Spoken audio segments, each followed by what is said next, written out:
Someone, help me. 3 words. That's all it took. Alex Carter heard them from around a corner, quiet, rough, barely above a whisper.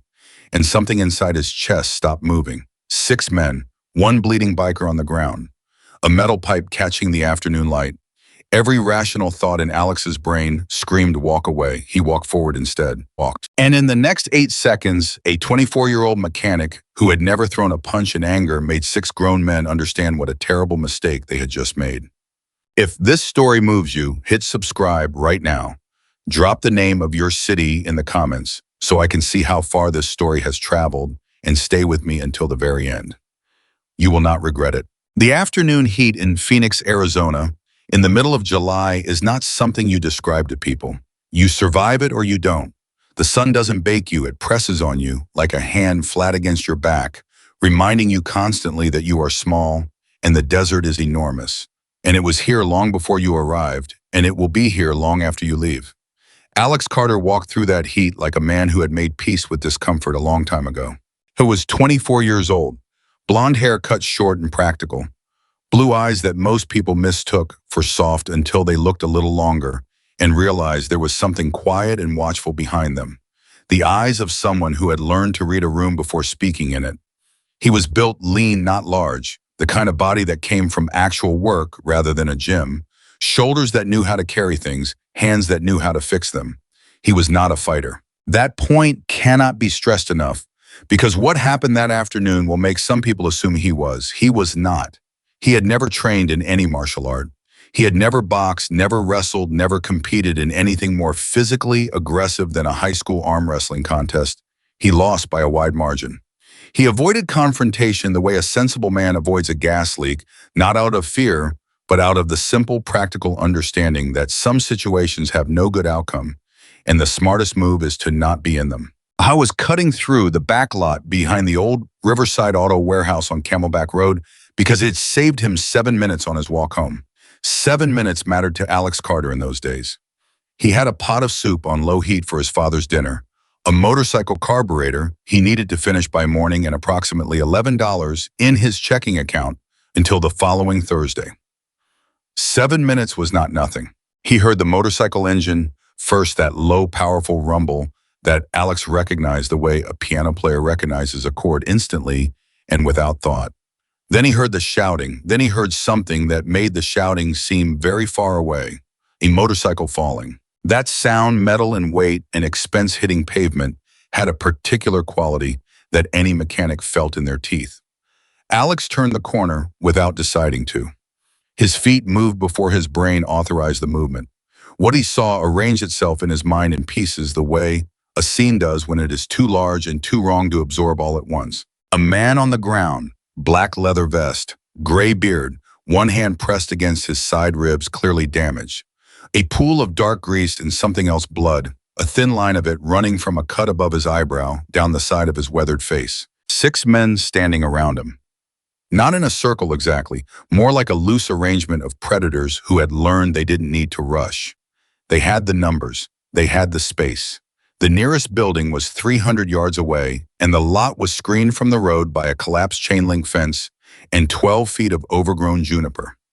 Nobody was watching. Nobody was coming. The one holding the metal pipe was the leader. Alex knew this not because of anything the man said or did in that moment, but because of the way the others kept glancing at him.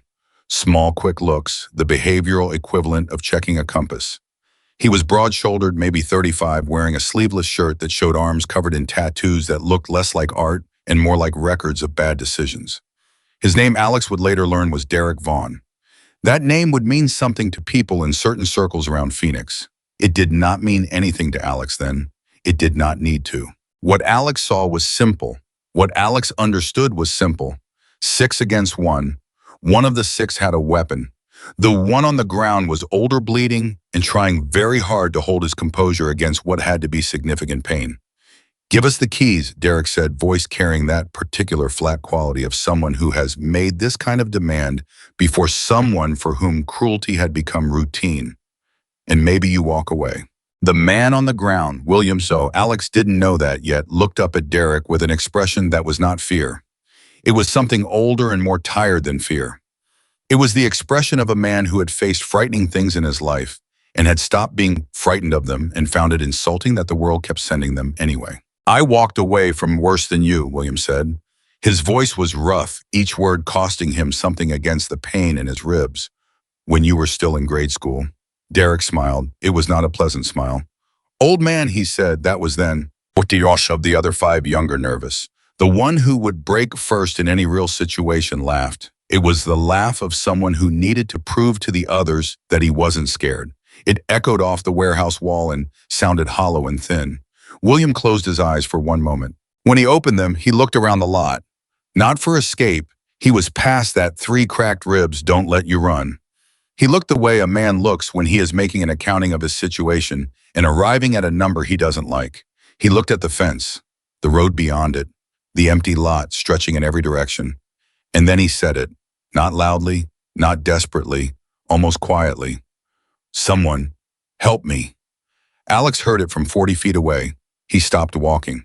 He will tell you later that there was a moment, maybe 2 seconds long, maybe 3, where he genuinely considered turning around. He wants you to know that because he believes it's important to be honest about it. He was not a superhero. He was not fearless. He was a 24-year-old man with $11 in his checking account and a pot of soup going for his sick father, and he looked at 6 men and a metal pipe, and every functioning part of his brain said, this is not your problem. 2 seconds, maybe 3, and then he thought about his father. Richard Carter had a lot of sayings. He was that kind of man, a construction worker, who had spent decades doing hard physical work and had developed along the way the habit of compressing what he understood about life into short, blunt sentences. Some of them were silly. Some of them Alex had long since dismissed. But one of them stayed with him, had been staying with him for years, like a stone in a pocket, something he touched without thinking. A good man is not measured by what he does when people are watching. He is measured by what he does when nobody will know. Nobody was watching. Nobody would know. And William Harrison was looking up at an empty lot and asking a question that Alex Carter was the only person on earth in a position to answer. Alex stepped around the fence post. He walked forward. Derek turned first. The others followed one by one until all 6 of them were looking at the young man walking toward them across the cracked asphalt, with his hands loose at his sides and his face carrying that particular expression. The quiet, settled one that people who have nothing to prove sometimes wear. Derek stared at him for a long moment. Then he laughed. You serious right now? Alex kept walking. Walk away, kid. Derek tilted his head. I'm being generous. Walk away and this doesn't involve you. Alex stopped. He was maybe 15 feet from the nearest of the 6 men. He looked at William on the ground. He looked at the blood on William's face. He looked at the way William's hand was pressed against his ribs and the small, involuntary wincing that came every time he tried to breathe deeply. Then Alex looked back at Derek. 6 against 1, Alex said. His voice was conversational. Not angry, not nervous, conversational, like he was pointing out an error in a math equation. That's not courage, he said. That's just cowardice wearing a number. The silence that followed that sentence was the kind that has weight. Derek's smile faded, not into anger, not yet, into something more calculating.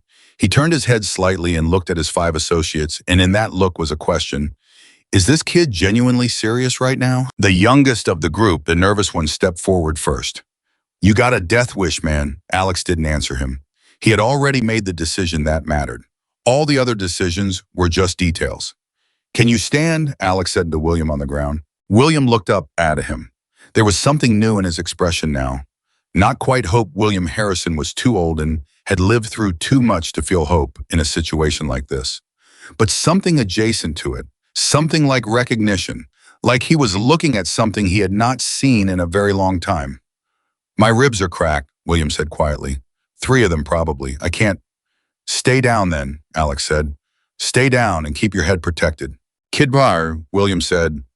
There are 6 of them, Mom. I can count, Alex said. And then Derek stepped forward and ended the conversation. The first swing of the metal pipe was aimed at Alex's shoulder. It was a solid, experienced swing. Derek had done this before, knew how to put his whole body behind a lateral strike, knew that landing it would stagger a man badly enough to take him out of the fight before it properly started. It didn't land. Alex moved. Not dramatically.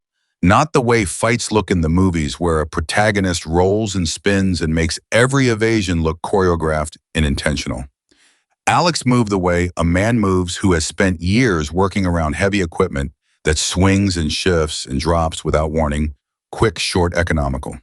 He stepped inside the arc of the swing, too close for Derek to get the leverage he needed, and the pipe missed his shoulder by 4 inches and hit nothing but hot air. What happened next took Derek completely by surprise. Not because Alex hit him, because Alex didn't hit him right away. Instead, Alex grabbed Derek's pipe arm at the wrist with both hands pivoted on his left foot and used Derek's own forward momentum to redirect him hard into the side of a rusted metal barrel that had been sitting against the warehouse wall for what looked like several years. Derek hit the barrel with his hip and went down sideways, more stunned than injured, and Alex was already moving toward the next man. The second attacker, bigger, slower. A heavy-set man with a shaved head, who Alex would later learn went by the name Brick. A nickname that said more about his density than his toughness, came in with both fists raised like a man who expected to be in a fistfight. He was not in a fistfight, he was in a situation managed by Alex Carter, which was a different thing entirely. Alex ducked under the first punch. He felt the wind of it across the top of his head and used the moment of Brick's extension, that half second when a large man who has thrown his weight forward is most off balance, to put his shoulder into Brick's midsection and push. Not punch. Push. The way you push a motorcycle that won't start low and hard and with all your legs behind it. Brick went backward and sat down heavily on the asphalt and did not get up immediately. 2 down in 12 seconds, the remaining 4 exchanged looks. Here is what they expected: a brawl. A young man swinging wildly, getting tired quickly, making emotional decisions that they could exploit. They had seen it before. Most confrontations, especially ones that started from a place of righteous anger, burned hot and bright and short. The person defending someone else almost always overextended themselves emotionally in the first 20 seconds. You just had to absorb it and then take them apart. Alex Carter was not doing that. He was working. That's the only word for it. He moved through the space around him, the way he moved through a cluttered workshop, deliberately reading the environment, using what was available. He was not trying to be impressive. He was trying to be effective. There is an enormous difference between those two things. The third man came at him from the left.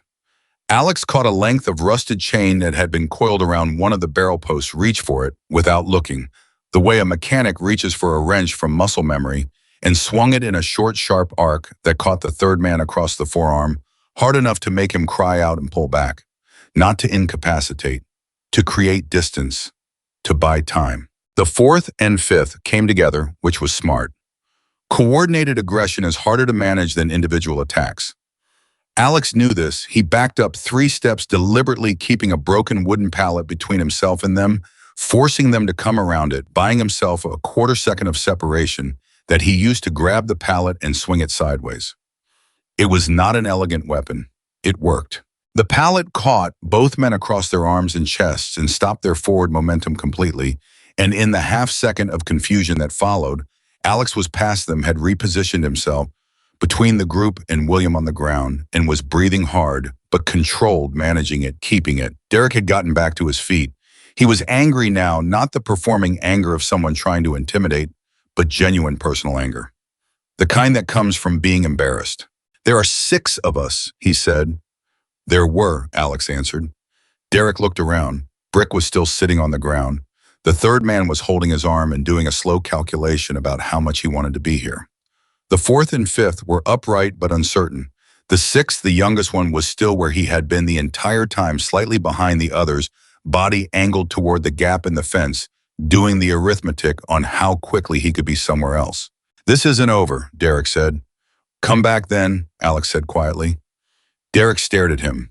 There is a moment in a confrontation like this, a very specific moment when the person who initiated it performs a private calculation. They weigh what they came for against what they will have to pay to get it. They weigh their desire against their limits. They weigh the story they will have to tell about this afterward against the story they expected to be telling. Derek Vollmarks looked at the young mechanic standing between him and his 5 disorganized associates. Not breathing, hard enough, holding that quiet expression, not triumphant, not aggressive, just present, and he did the math. He turned away. Let's go, he said to the others. Flat voice. The same flat voice he used at the beginning, except now it was doing different work. Now it was preserving what was left. They left, one by one. The youngest one went first, nearly running, Bricklass hauling himself to his feet with the slow dignity of a man trying to pretend he had simply chosen to sit down. Then the lot was quiet.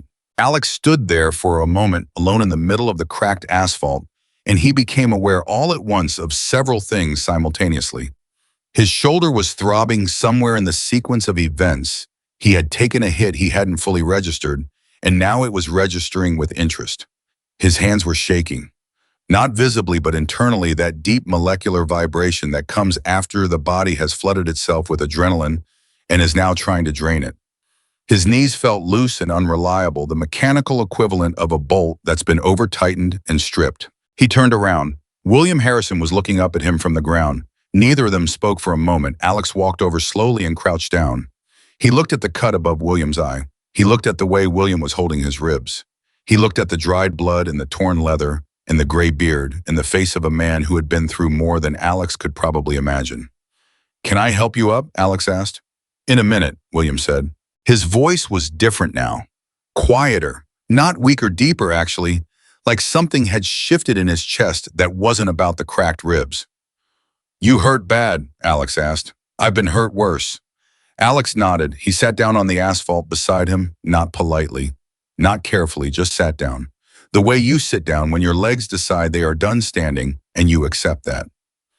They sat there for a moment in the afternoon heat. Then William said, "Why?" Alex looked at him. "Why did you do that?" William said. "You didn't know me. You couldn't have known if I was worth saving. I might have been the worst man in Arizona. You didn't know." Alex was quiet for a second. "Didn't matter what you were," he said. 6 against 1 mattered. William looked at him for a long time. "What's your name?" "Alex Carter." "William Harrison." He paused. "People call me Iron Will." Alex nodded like this was ordinary information delivered in an ordinary way. "Your ribs need looking at," Alex said, "and that cut needs cleaning." "I've had worse." "That's not actually a medical answer." William made a sound that was half laugh and half wince. It cost him. He pressed his hand harder against his side. "Help me up," he said, slowly. Alex helped him up, slowly.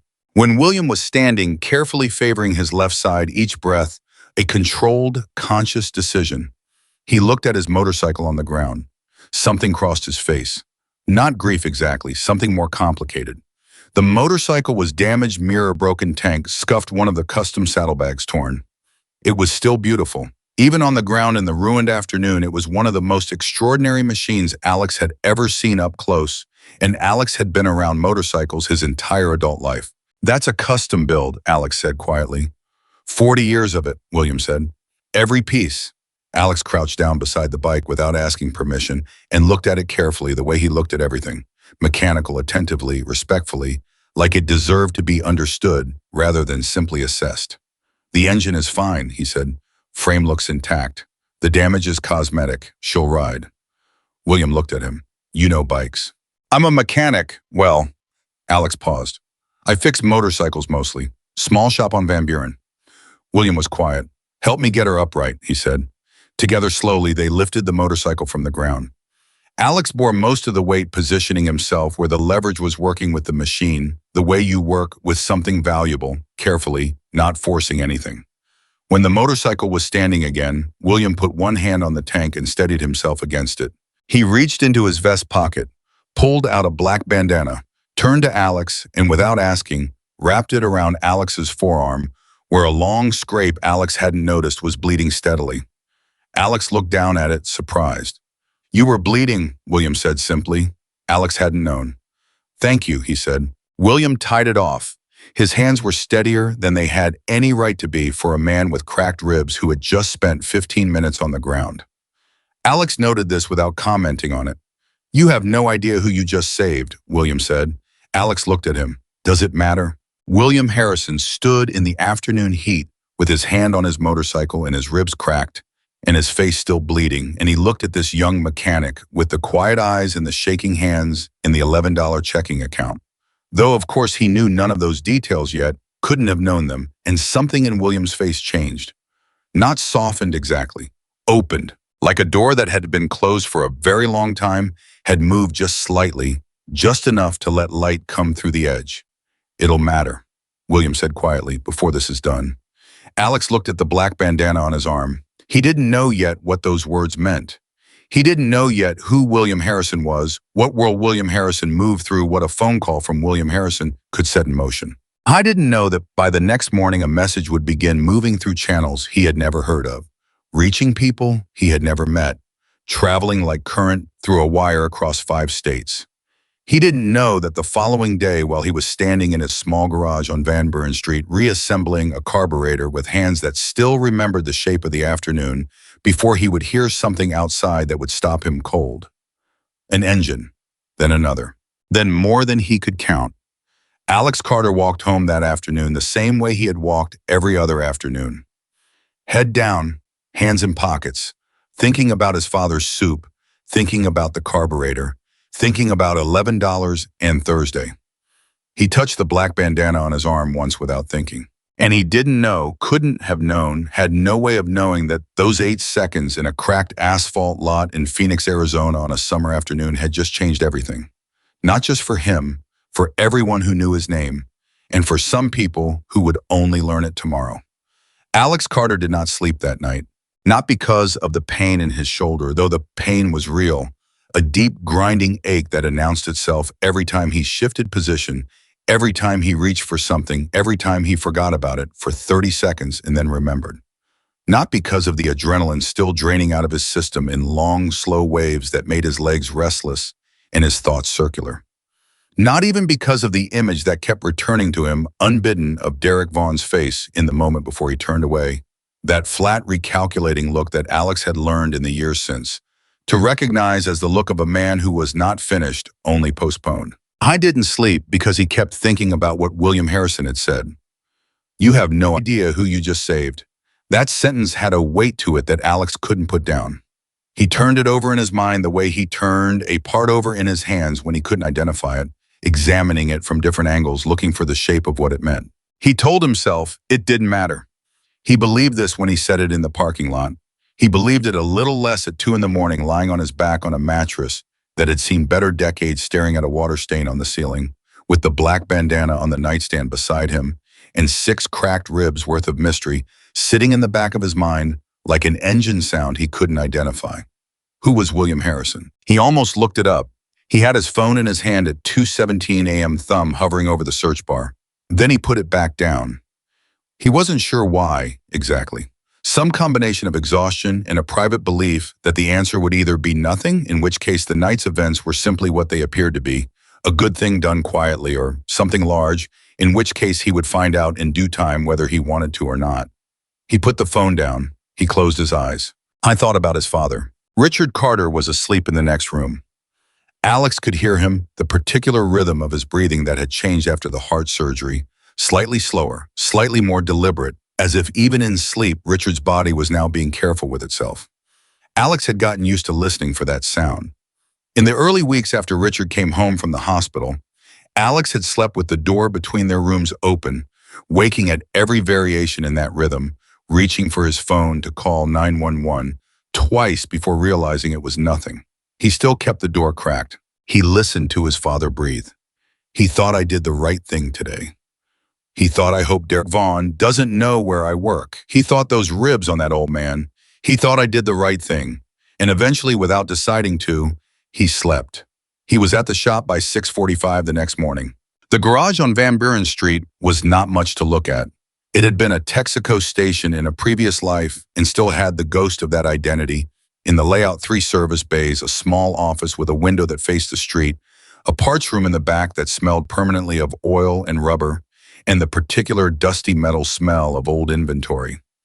Alex's boss, a man named Curtis Reeves, who was 58 and had the arms of a man who had spent 4 decades doing physical labor, and the patience of a man who had spent 4 decades dealing with customers, had owned it for 11 years. He liked Alex because Alex was reliable, fast, and honest, 3 qualities that Curtis had learned to value above almost everything else in an employee. Curtis was already there when Alex arrived. He was drinking coffee from a thermos that said "World's Okayest Fisherman" on the side, reading something on his phone, and he looked up when Alex came through the door. He looked at Alex's arm, at the black bandana. "You get in a fight?" Curtis asked. "Not exactly," Alex said. Curtis looked at him for another moment. "You okay?" "Yeah." "Shoulder." Alex rotated it experimentally and tried not to let his face do anything informative. "It's fine." Curtis made the face of a man who did not believe what he was being told, but had decided to accept it. "Yamaha 650 needs the clutch cable replaced. Owner's coming at noon, and there's a Sportster in Bay 2 that I can't figure out, keeps throwing a code I've never seen." "I'll start with the Sportster," Alex said. He went to Bay 2. He put on his gloves. He picked up his diagnostic reader, connected it to the Sportster's OBD port, and stared at the code that appeared on the screen. He identified it in 40 seconds. He began working. This was the truth about Alex Carter that nobody outside the garage ever saw, and that the people inside it had long since taken for granted. He was extraordinary at his job. Not in the way that people describe someone as extraordinary when they mean very good. Actually extraordinary, the kind of mechanical intuition that came from genuine love of the work, from having spent years studying not just how motorcycles were built, but why they were built that way, from having an almost conversational relationship with engines, the way some people have with music, where the language of it was native rather than learned. He'd been this way since he was 15. His father had owned a 1978 Harley-Davidson shovelhead that ran badly and was always threatening to stop running entirely, and Alex had spent 3 years of weekends taking it apart and putting it back together with library books and YouTube videos, in the kind of relentless, self-directed determination that looks from the outside like obsession and feels from the inside like love. By the time he was 18, the shovelhead ran better than it ever had from the factory. His father had cried. He hadn't said why. He didn't need to. The shop on Van Buren was not Alex's dream. His dream was his own place, custom builds, restoration work, the kind of shop where a motorcycle wasn't just repaired, but understood. He had notebooks full of designs. He had calculations for the startup cost, updated and revised again, as the numbers kept changing, kept being insufficient, kept running into the reality of Richard's medical bills and the reality of $11 in a checking account, and the reality that dreams, however precise and detailed, require capital that a 24-year-old mechanic with a sick father and 2 jobs did not reliably have. But this was the thing about Alex that people who knew him understood, and people who didn't know him missed entirely. He was not bitter about it. He did not carry resentment for the gap between where he was and where he wanted to be. He worked. He saved what he could. He took care of his father. He fixed motorcycles with the same attention and care, whether they were expensive custom builds or beat-up commuter bikes owned by people who could barely afford the repair. Curtis had asked him once, not unkindly, why he worked so hard on machines that weren't worth the labor. "Machines tell you the truth," Alex said. "They don't care who owns them. A bad repair is a bad repair, whether the bike costs $500 or $50,000. Curtis had thought about that for a while. Then he said, "You know, most people don't think like that." "Most people," Alex said without any particular edge, "miss a lot because of it." I was 3 hours into the Sportster when Curtis appeared at the bay door. "Someone's here for you," Curtis said. Alex looked up. Curtis was looking at him with an expression that Alex had not seen on Curtis's face before. Not quite wary, not quite impressed, somewhere between the two. A look that said, "I am not entirely sure what is happening, but I believe it is significant." "Who is it?" Alex asked. "Guy on a motorcycle," Curtis said. "Big one, nice one, says his name is Harrison." Alex set down his wrench. He walked out to the front of the shop. William Harrison was standing beside his motorcycle at the edge of the lot. He had cleaned up since the day before the cut and above his eyebrow had been closed with 2 butterfly bandages, and he had changed clothes, though the black leather vest with its patches was back in place. He was standing straight, or as straight as cracked ribs would allow, which was straight enough. One hand rested on the motorcycle's tank. The other held a paper bag. He looked at Alex for a moment when Alex came out. "You eat breakfast?" William asked. Alex looked at the bag. "Is this a social visit?"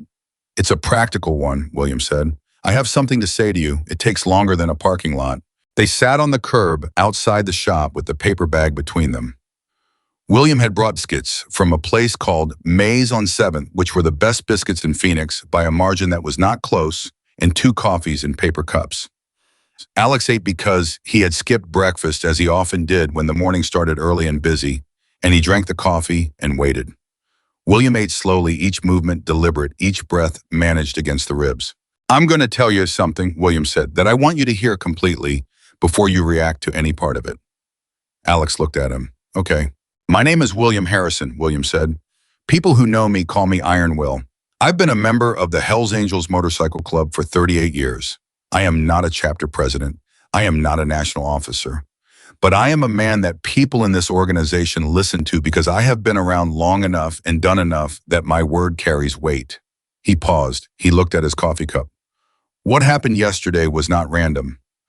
Derek Vaughn knew who I was, he knew what he was doing, and he did it anyway, which means either he is very brave or very stupid, and in my experience, Derek Vaughn has never been brave. Alex absorbed this.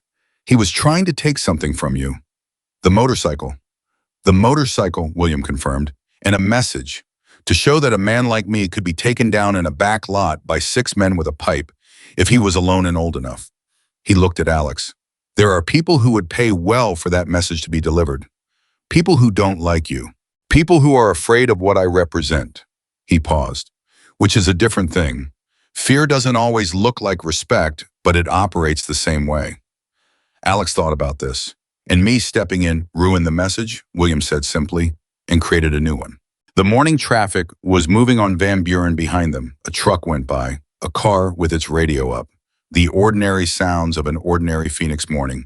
And on the curb outside a small motorcycle shop, 2 men sat with paper cups of coffee and a conversation that was going somewhere that Alex had not yet mapped. What new message, Alex asked. William looked at him steadily. That someone stood up. That a young man who had nothing to gain and everything to lose looked at 6 men in a pipe and walked forward anyway. He paused. Do you understand how rare that is? I understand that 6 against 1 is wrong, Alex said.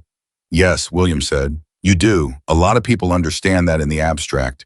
You understood it in a parking lot at 2 in the afternoon with your hands shaking. Alex looked at his hands. They were not shaking now. They were folded around the coffee cup, steady the hands of a man accustomed to precision. They were shaking after, he said, not during. I know, William said. That's exactly what I'm talking about. There was a silence between them, not uncomfortable, the kind of silence that has content, both men thinking, both men arriving somewhere. Then William said, I want to know about you, who you are, not what you did yesterday, who you are. Alex looked at him for a moment. People didn't ask him that very often, not in the way William was asking it directly with genuine attention, like the answer actually mattered. So he told him. He talked about his father, about the shovel head, the library books, the 3 years of weekends. He talked about the shop, about Curtis, about the Sportster, currently waiting in Bay 2 with a solved problem. He talked carefully and without self-pity about the money, about the distance between where he was and where he wanted to be, about the notebooks full of designs and the calculations that kept not working out.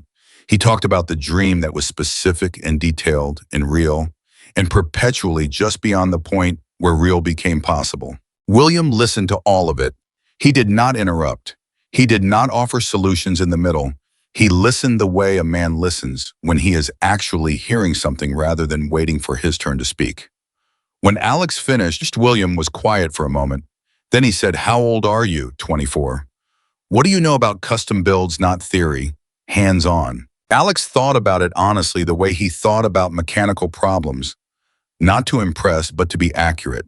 He described 3 builds he had worked on at the shop. He described the modifications he had made to his father's shovel head over 3 years. He described a frame alignment technique he had figured out himself through trial and error, that he had since found referenced in one specialty manual, which had given him a strange private satisfaction. William listened to all of it. Then he said something that Alex was not expecting. I have a shop, William said, not a repair shop, a build shop. We design and build custom motorcycles from the frame up. There are 6 men who work there, and every one of them has been building bikes for at least 15 years. He paused.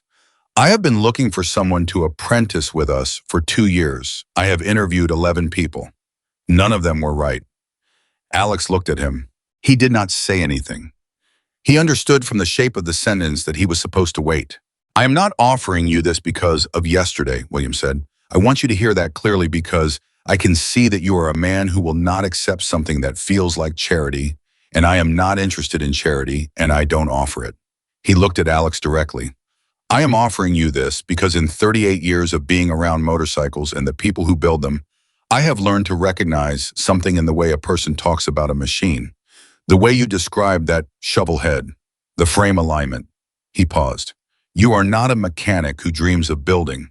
You are a builder who has been surviving as a mechanic. That is a different thing. I have been looking for that specific thing for 2 years. Alex looked at his coffee cup. His heart was doing something that he would have described if pressed as trying to escape. What would it involve? He asked. His voice was careful, measured. The voice of a man who wants something badly enough to be afraid of it. Full apprenticeship, William said. Paid. The rate is better than what you're making now. I already know what mechanics in Phoenix make. Don't argue with me about that.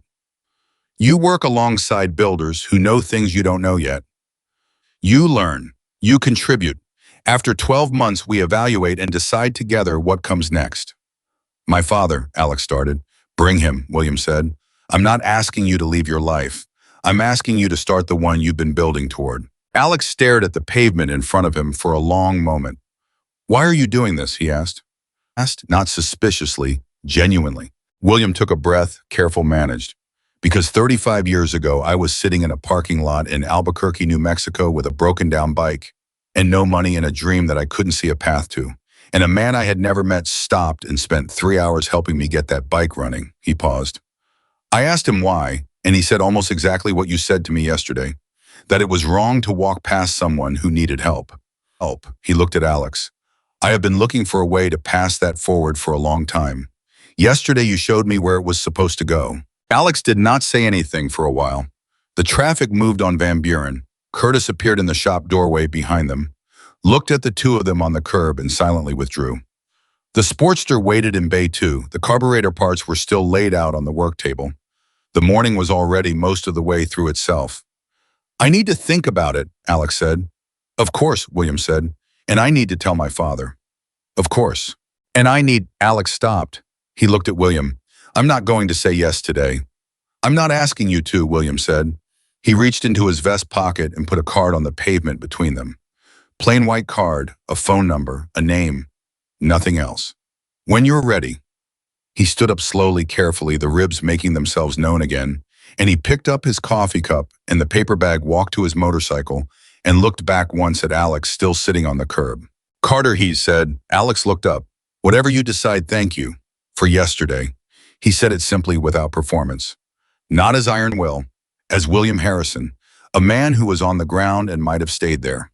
He mounted the motorcycle with the careful precision of someone managing significant pain and making it look like choice.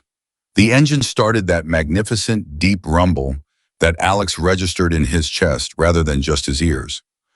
William pulled out of the lot and onto Van Buren and was gone inside of 15 seconds. Alex sat on the curb for another few minutes. He picked up the card. He looked at it.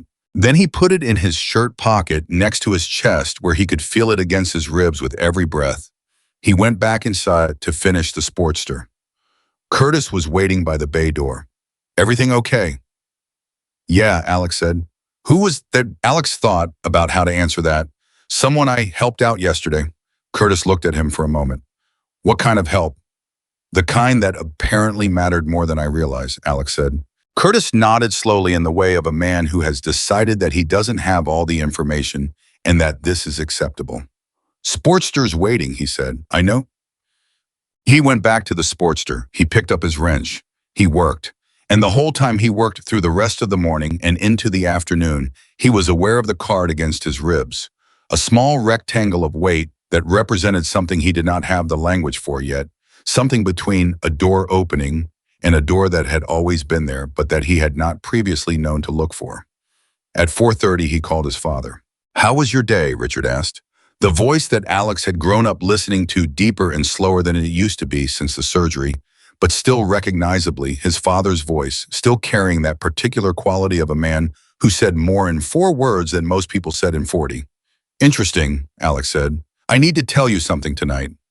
A pause. Good interesting or bad interesting? Alex thought about William Harrison's motorcycle. The black vest and the cracked ribs and the butterfly bandages. and the biscuits from Mays on 7th in the 35 years, and the man in the parking lot in Albuquerque. I don't know yet, he said honestly. I think maybe both. Richard was quiet for a moment. Soup's on, he said. Come home. Alex locked up his tools. He signed out his hours. He said goodnight to Curtis, who was still there reviewing invoices and would be for another hour and a half. Because Curtis was also that kind of man, the kind who stayed until the work was done, even when the work wasn't glamorous. He walked to his car, an 11-year-old Honda Civic with 140,000 miles and a driver's seat that had given up all pretense of lumbar support, and he sat in it for a moment before starting the engine. I took the card out of his shirt pocket. He looked at it again. One phone number. One name. He thought about the notebooks full of designs. He thought about the calculations that kept not working. He thought about the frame alignment technique and the shovel head and 3 years of weekends and library books. He thought about what it meant to be a builder, surviving as a mechanic. He thought about his father's voice saying, come home. He put the card back in his pocket. He started the Civic and drove home through Phoenix at rush hour, through the heat that was still pressing, even at 5 in the afternoon through traffic that moved in the slow, reluctant way of Phoenix traffic that has never fully accepted that this many cars need to exist on this many roads. He was home by 6:15. He sat down across from his father at their small kitchen table, and Richard looked at him with those eyes. The same eyes that Alex had inherited, that particular quality of seeing past what was on the surface, and said nothing for a moment, just looked. Tell me, Richard said. So Alex told him. He told him everything. The parking lot, the 6 men, the metal pipe, William on the ground and the black bandana, and the sentence, you have no idea who you just saved. He told it factually, without drama, in the way he'd told stories his whole life, clearly in sequence, giving his father credit for being able to handle the information without softening. Richard listened without interrupting. His face didn't move much. His hands stayed flat on the table. He was breathing with that careful post-surgery rhythm. When Alex finished, Richard was quiet for a long time. Then he said, you stepped in. Yeah. 6 of them. Yeah. Another silence. Your shoulder. It'll be fine. Richard nodded. He looked at the table. He looked back at Alex. I would have done the same thing, he said simply. Alex knew that. He had known that before he stepped around the fence post. He had known that in the 2 or 3 seconds when his brain was saying, walk away, and something older and deeper was already moving his feet forward. He had known it because of 38 words his father had told him years ago that had been sitting in his pocket like a stone ever since. There's more, Alex said. He told him about William, about the visit to the shop, the offer. Richard listened to this part differently, more attentive, more still, like a man leaning slightly into a wind to hear something important. When Alex finished, Richard said, what did you tell him? That I needed to think about it. Good answer, Richard looked at him. What do you think about it? Alex turned his coffee mug in his hands. I think it's the kind of thing that doesn't come twice, he said. I think I'm scared of it. Richard nodded. That's reasonable. I think Alex stopped. He looked at his father. I don't want to leave you with Alexander. Richard said his name the way he only said it when he needed Alex to hear it fully. I have been watching you delay your life for 2 years because of me. I understand why, and I'm grateful. And I'm telling you right now as your father, if this is real, if this man is what he says he is, and the opportunity is what he says it is, then not taking it would be the only thing you've ever done that would actually disappoint me. Alex looked at him. Richard looked back. The kitchen was quiet. The soup was on the stove. The Phoenix evening was settling outside. He seemed real, Alex said. You're a good judge, Richard said. You always have been. Alex exhaled. He reached into his pocket. He put the card on the table between them. Richard looked at it, then at Alex. One phone number, Alex said. That's all he left. Richard looked at the card for a long moment. Then you'd better call it, he said. Alex picked up the card. He turned it over once. The back was blank. He thought about the man who stopped in a parking lot in Albuquerque, New Mexico 35 years ago for a stranger with a broken-down bike and no money. He thought about 38 years of a debt that William Harrison had been carrying, looking for the right place to put it down. He thought about 8 seconds. He thought about what 8 seconds cost and what they returned. He picked up his phone. He dialed. It rang twice. William answered on the 3rd ring. Harrison, he said, 2 syllables. Flat and direct, Alex said, it's Carter. A pause, one breath. I'll be at the shop at 7, Alex said, tomorrow morning. And William Harrison, a man who had been through things that would take hours to properly catalog, who had spent 38 years in a world where nothing surprised him and very little moved him, said nothing for a moment. Then he said, 7 is good. And that was all. Alex put the phone down on the table. Richard was watching him. Alex looked up. His father smiled a real smile, the kind that started in his eyes before it reached his mouth, the kind Alex had not seen in 2 years of hospitals and surgeries and $11 checking accounts and soup on low heat. Good, Richard said. Yeah, Alex said.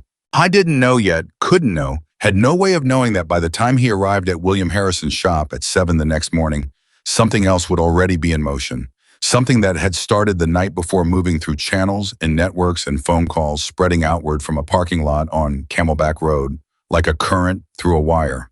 Something that William had not told him. Something that would be waiting for him. Not at the shop, on the street outside it. He left the house at 6:40 the next morning. Richard was already awake. He was always awake before Alex now, one of the strange reversals that came with recovery. The body demanding early hours, the way it demanded medication and quiet and careful breathing. Richard was at the kitchen table with his coffee when Alex came through, dressed keys in hand, the card tucked into his shirt pocket again. Out of habit, even though he no longer needed it. Richard looked at him over the rim of his mug. Nervous, he asked. No, Alex said. Richard looked at him. Yes, Alex said. Richard nodded. Good. Men who aren't nervous before something important aren't paying attention. Alex grabbed his jacket from the hook by the door. He paused with his hand on the knob. I don't know how long I'll be, he said. I know, Richard said. I'll be here. Those 3 words, I'll be here, carried everything Richard Carter had learned to say in 4 syllables instead of 40. I'll be fine. Don't worry about me. Go do this. Go be who you're supposed to be. I'll be here when you get back. Alex walked out into the Phoenix morning. The heat was already working by 6:40. Not the full weight of afternoon heat, but the promise of it, a warmth that had intention behind it, that was already telling you what the day was going to cost. Alex drove the Civic through streets that were just beginning to fill past the early shift workers and the delivery trucks, and the people who lived in the margins of the day, the ones who got up before the city was watching. William's shop was on the east side off McDowell Road in an industrial stretch that Alex knew from delivery routes, warehouses, fabrication shops, a couple of auto body places that had been there since the 80s. He had driven past this block dozens of times without ever looking twice at it. He was 3 blocks away when he heard the first engine. He thought it was traffic. 2 blocks out, he heard more. 1 block out, he understood that what he was hearing was not traffic. Traffic was a texture, a general noise that the city made with itself. What he was hearing now had shape and direction, distinct engine voices, deep and deliberate, the kind of sound that organized itself rather than blurring together. He turned the last corner. He stopped the Civic in the middle of the road. He sat there with both hands on the wheel and looked at what was in front of him and did not immediately move. There were motorcycles everywhere, not a few, not a dozen. Dozens upon dozens arranged along both sides of the block in front of William's shop, lined up with a precision that looked almost military. The chrome catching the early morning light and throwing it back in long, bright lines. Riders were still arriving, coming in from different directions, pulling into formation with the practiced ease of people who had done this before, who knew exactly where they were supposed to be. The sound of all of them together was a physical thing, a vibration that Alex felt in his chest cavity and in the base of his spine. He pulled the Civic to the curb. He sat there for another moment. Then he got out of the car. He had taken maybe 6 steps toward the shop when the nearest rider saw him. A large man, not tall but wide, the kind of wide that came from decades of physical living, sitting on a dark blue Harley with a custom tank, wearing the same black leather vest that William wore. He looked at Alex the way people look at someone they have been told to expect. Carter, the man said. Alex looked at him. Yeah. The man nodded once. He didn't smile. He pulled out a radio, actual radio handheld, the kind Alex associated with job sites, and said 2 words into it, "He's here." And then something happened that Alex would spend years trying to describe accurately and always feel he had fallen short. The engines began to quiet. Not all at once, in sequence from the far end of the block, moving forward like a wave running in reverse, each engine cutting off as it reached until the silence moved up the street toward Alex and arrived at him with a weight that was almost louder than the sound it replaced. Dozens of motorcycles. Silent. Dozens of riders. Still, all of them looking at Alex Carter. Alex stood on the sidewalk and felt for the first time in his life the specific and disorienting experience of being the center of a gravity he did not understand. He was not frightened. He was not exactly comfortable. He was the word that kept coming to him later when he tried to reconstruct the moment located. Like something that had been slightly misaligned for a long time had just been put into its correct position. William Harrison came out of the shop door. I was moving better than the day before, still careful, still managing the ribs with each step, but more controlled, the pain organized rather than open. He was wearing a clean vest, the patches visible and precise. He walked toward Alex and stopped a few feet away and looked at him with that expression that Alex had now seen twice and was beginning to recognize that particular quality of attention of a man who saw things clearly and said what he saw. You came, William said. I said 7, Alex said. You did. A pause. What is this? Alex asked. His voice was steady. He was proud of that. This, William said, is what happens when I make a phone call. You called all of them. I called 2 people, William said. The rest is how this works. Alex looked down the block at the rows of motorcycles and riders. He looked back at William. Why? He asked. William looked at him for a moment. When he answered, his voice was quiet enough that it was just between them, not carrying to the riders nearby. Because what you did needs to be witnessed, William said. Not celebrated, witnessed. There's a difference. Celebration is for victories. Witness is for truth. He paused. These men have been in this life for a long time. Some of them have seen courage. Some of them have mistaken other things for courage. I wanted them to see the real thing. Alex looked at the ground for a moment. I just stepped forward, he said. That's all. That's everything, William said. He turned back toward the block. He raised his voice, not shouting, just projecting the voice of a man accustomed to being heard. 3 days ago, William said, this man saw 6 people attacking one person. He didn't know the person. He didn't know the odds. He didn't calculate what was in it for him. He paused. He stepped forward. The silence on the block was absolute. That is the only thing I have ever asked of anyone, William said. It is the only thing I have ever respected, and it is the rarest thing I have found in 40 years. He looked at Alex. And this was the moment that broke something open in Alex Carter's chest that he had not known was closed. The man on the dark blue Harley at the front of the line put both fists against the handlebar and pressed the horn. One long note. Then the rider beside him did the same. Then the next.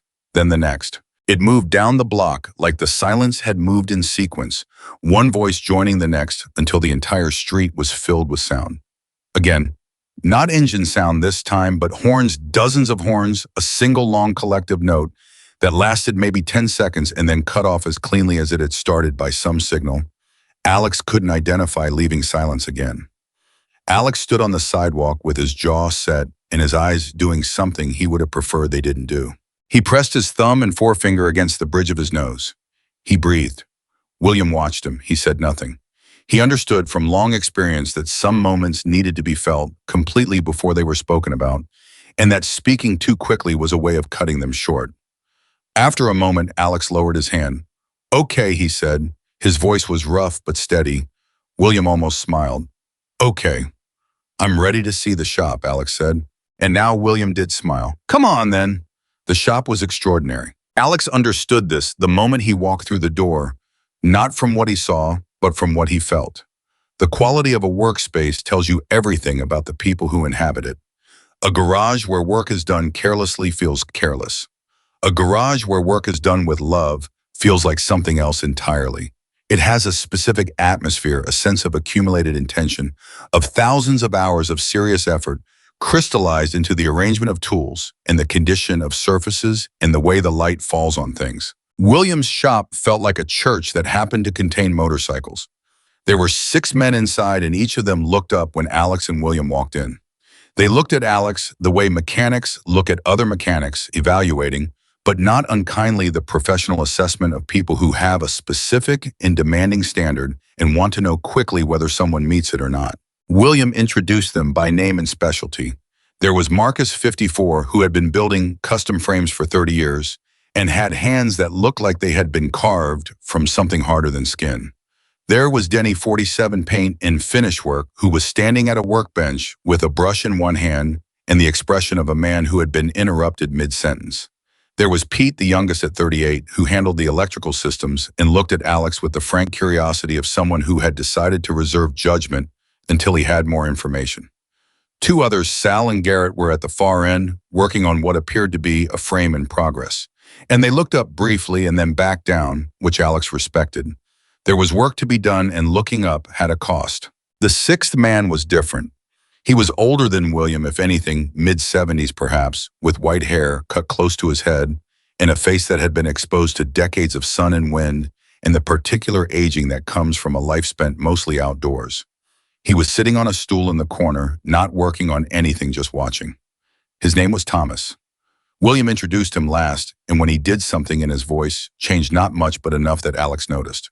Thomas built the first motorcycle I ever rode, William said, and he's been telling me what I'm doing wrong ever since.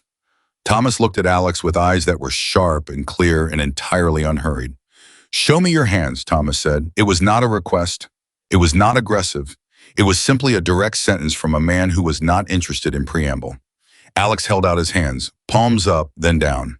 Thomas looked at them for a long moment. He looked at the calluses. He looked at the small scars that accumulated over years of work with metal and tools. He looked at the scrape on Alex's forearm, still visible at the edge of the black bandana which Alex was still wearing because it had been there for 2 days and he had not consciously decided to remove it. Thomas looked at the bandana, then at Alex. "William told me what you did," Thomas said. "I want you to know something. I have known William Harrison for 40 years. In 40 years, I have never heard him make a phone call like the one he made yesterday." He paused. "That means something. I want you to know that I know that." Alex looked at him. "Thank you," he said. Thomas nodded once. He looked back at the bandana. "Keep that," he said, and it was entirely unclear whether he was speaking to Alex or to himself. Then William was moving Alex through the shop, showing him the current projects, the tools, the workflow. Alex followed and listened and asked questions, not performance questions, not the kind designed to demonstrate knowledge, but actual questions, the kind that come from genuine curiosity, from wanting to understand rather than impress. He asked Marcus about the frame geometry on the current build.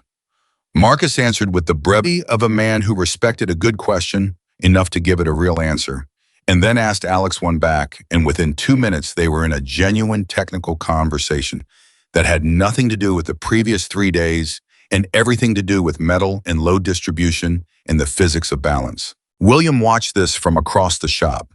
He didn't intervene. He watched the way a man watches something he has been waiting to see. Pete, the electrician, approached Alex while Marcus was pulling a drawing from the wall to illustrate a point. "You do any wiring?" he asked with that frank tone of someone getting straight to the thing. "Basic," Alex said. "Enough to troubleshoot, not custom work." "Honest answer," Pete said, as if this was notable, which Alex was beginning to understand in the world of people who oversold themselves. It was, "I'd rather say I don't know something and learn it right," Alex said, "than say I do and do it wrong." Pete looked at him for a moment. Then he said, "I can work with that." They broke for coffee at 9. William and Alex stood slightly apart from the others, not deliberately, just naturally. There were things between them that the others understood were not yet finished. "What do you think?" William asked. "I think," Alex said slowly, "that these men are the best I've ever been in a room with. I think I'm the least experienced person here by 15 years minimum. And I think," he paused, he chose his words carefully, the way he chose a tool precisely for the specific job. "I think that if you give me 12 months in this shop, I will not be the least experienced person anymore. Not because I'll catch up to them, but because I will learn things here that you cannot learn anywhere else." William looked at him for a long moment. "That is exactly the right answer," he said. "Not because it's confident, because it's honest about both sides." "I learned from fixing motorcycles," Alex said. "Honest assessment is how you diagnose. You don't fix what you think is wrong, you fix what's actually wrong." Thomas, who had apparently been within earshot, made a sound from his stool in the corner. It was a short sound, not quite a laugh, not quite agreement, something between the two. The sound a man makes when something lands correctly. And then Denny, who had been largely quiet all morning, put down his brush and turned around. "You want to see something?" he said to Alex. Alex looked at him. Denny walked to the far end of the shop, past Sal and Garrett, and their frame to a corner that was covered with a canvas drop cloth. He took hold of one corner of the cloth and looked back at Alex. "William had us finish this last night," Denny said, after his phone call. He pulled the cloth. What was under it made Alex go still. It was a motorcycle, not a current project, not a work in progress. It was finished, complete, every surface attended to. The frame was custom. The tank was a shape Alex had never seen produced commercially. The paint was deep black with a single line of dark red running the length of the tank that caught the light in a way that paint only did when it had been done by someone who understood light.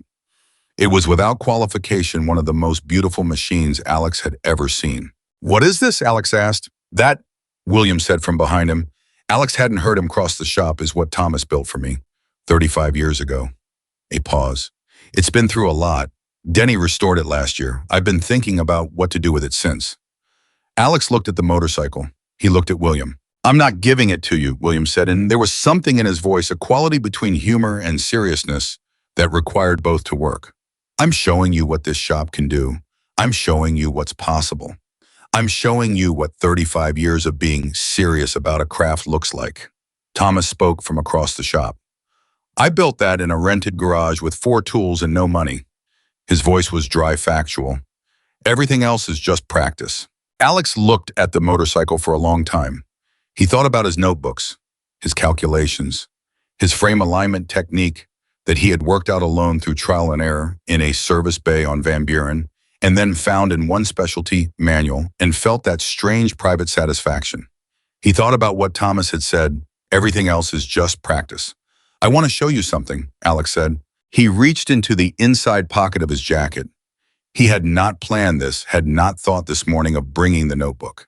He brought it because he always had it, the way a person always has their keys, because the habit of having it had fused with his identity somewhere in the last 3 years until the two were indistinguishable. He held it out to William. William took it. He opened it. He looked at the first page, then turned to the second, the third. He looked at the drawings, the frame designs, the geometry, calculations, the notes in the margins. He turned pages slowly. He did not say anything. Then Marcus appeared at his shoulder, not intrusively, just there, drawn by the quality of silence around the notebook, and looked. Marcus reached out and pointed at something on one of the pages. "This junction," he said to Alex without looking up. "How did you arrive at this angle?" "Load distribution," Alex said. "If you move the junction point back 3 centimeters from the standard position, you change the weight transfer under braking. I calculated it from first principles and then tested it on a friend's frame." Marcus looked at the page. He looked at Alex. He looked at the page again. "It works," he said. "The bike handles better under hard braking than anything I've ridden," Alex said. "My friend put 7,000 miles on it since." Marcus straightened up. He looked at William. He said nothing, which from Marcus Alex would come to understand said everything. William closed the notebook. He held it for a moment. Then he handed it back to Alex. "Monday morning," William said. 7 o'clock. Bring this." Alex took the notebook. He looked around the shop, at Marcus, who had gone back to his drawing with the manner of a man who had made a decision. At Pete, who was watching with that frank, evaluating expression and had begun almost imperceptibly to nod. At Denny, who had put his brush back down and was leaning against the workbench with his arms crossed and a look that was not unfriendly. At Sal and Garrett, who had both at some point stopped working on the frame and were watching. At Thomas on his stool in the corner, who was looking at Alex with those clear, unhurried eyes and who said without moving and without changing his expression, "Monday." One word. From Thomas it was a verdict. Alex looked at William. "Monday," Alex said. He walked back to his Civic at 10:30 in the morning. The block was mostly clear now. The riders had dispersed gradually over the morning, heading back to their own days, their own lives, the ordinary machinery of a Phoenix Tuesday. A few were still there talking in small groups, and some of them looked at Alex as he passed, and some of them didn't, and both responses felt correct and appropriate in ways he couldn't entirely explain. He got in the Civic. He sat. He was shaking. Not the internal molecular vibration of aftermath this time. Something different. Something that started from the inside and worked outward, the specific physical response of a body that has been holding itself carefully for a long time and has just been given permission to stop. He pressed both hands flat on the steering wheel. He breathed. He thought, this is real. He thought, Monday is 4 days away. He thought, I need to tell Curtis. That last thought arrived with a weight attached to it. Curtis Reeves had given Alex steady work for 2.5 years. Curtis had been decent and fair and flexible in the way that small business owners who hire good people and want to keep them are decent and fair and flexible. Telling Curtis was not a small thing. Alex started the Civic and drove back to Van Buren Street. Curtis was in Bay 1 with a touring bike that needed new brake lines. He looked up when Alex came in. He read something in Alex's face immediately. Curtis was good at that, had spent decades reading the faces of employees and customers, and parts suppliers, had developed a reliable instinct for the difference between ordinary news and news that changed something. Tell me, Curtis said. Alex told him. All of it this time. The parking lot, William the Hells Angels, the shop Monday. He told it quickly and clearly, the way you tell someone difficult news when you respect them too much to soften it into confusion. Curtis listened. When Alex finished, Curtis was quiet for a moment. He put down his wrench. He took off his glasses and held them in his hand. You're leaving, Curtis said. 2 weeks' notice, Alex said immediately. Longer if you need it. Curtis looked at him. Son, he said. He called Alex this occasionally, not out of sentimentality, but out of something real. The honest feeling of a man who had watched a young person do good work for 2 years and felt something adjacent to pride about it. I need you to understand something. Alex waited. I've been watching you fix motorcycles in this shop for 2.5 years, Curtis said. And I have known for most of that time that this shop was not where you belonged. Not because it isn't a good shop, it is. He paused. Because you are too good for it. Not in an arrogant way. In the way that a specific tool is right for a specific job and wrong for another. I have been the wrong job for you. I knew that.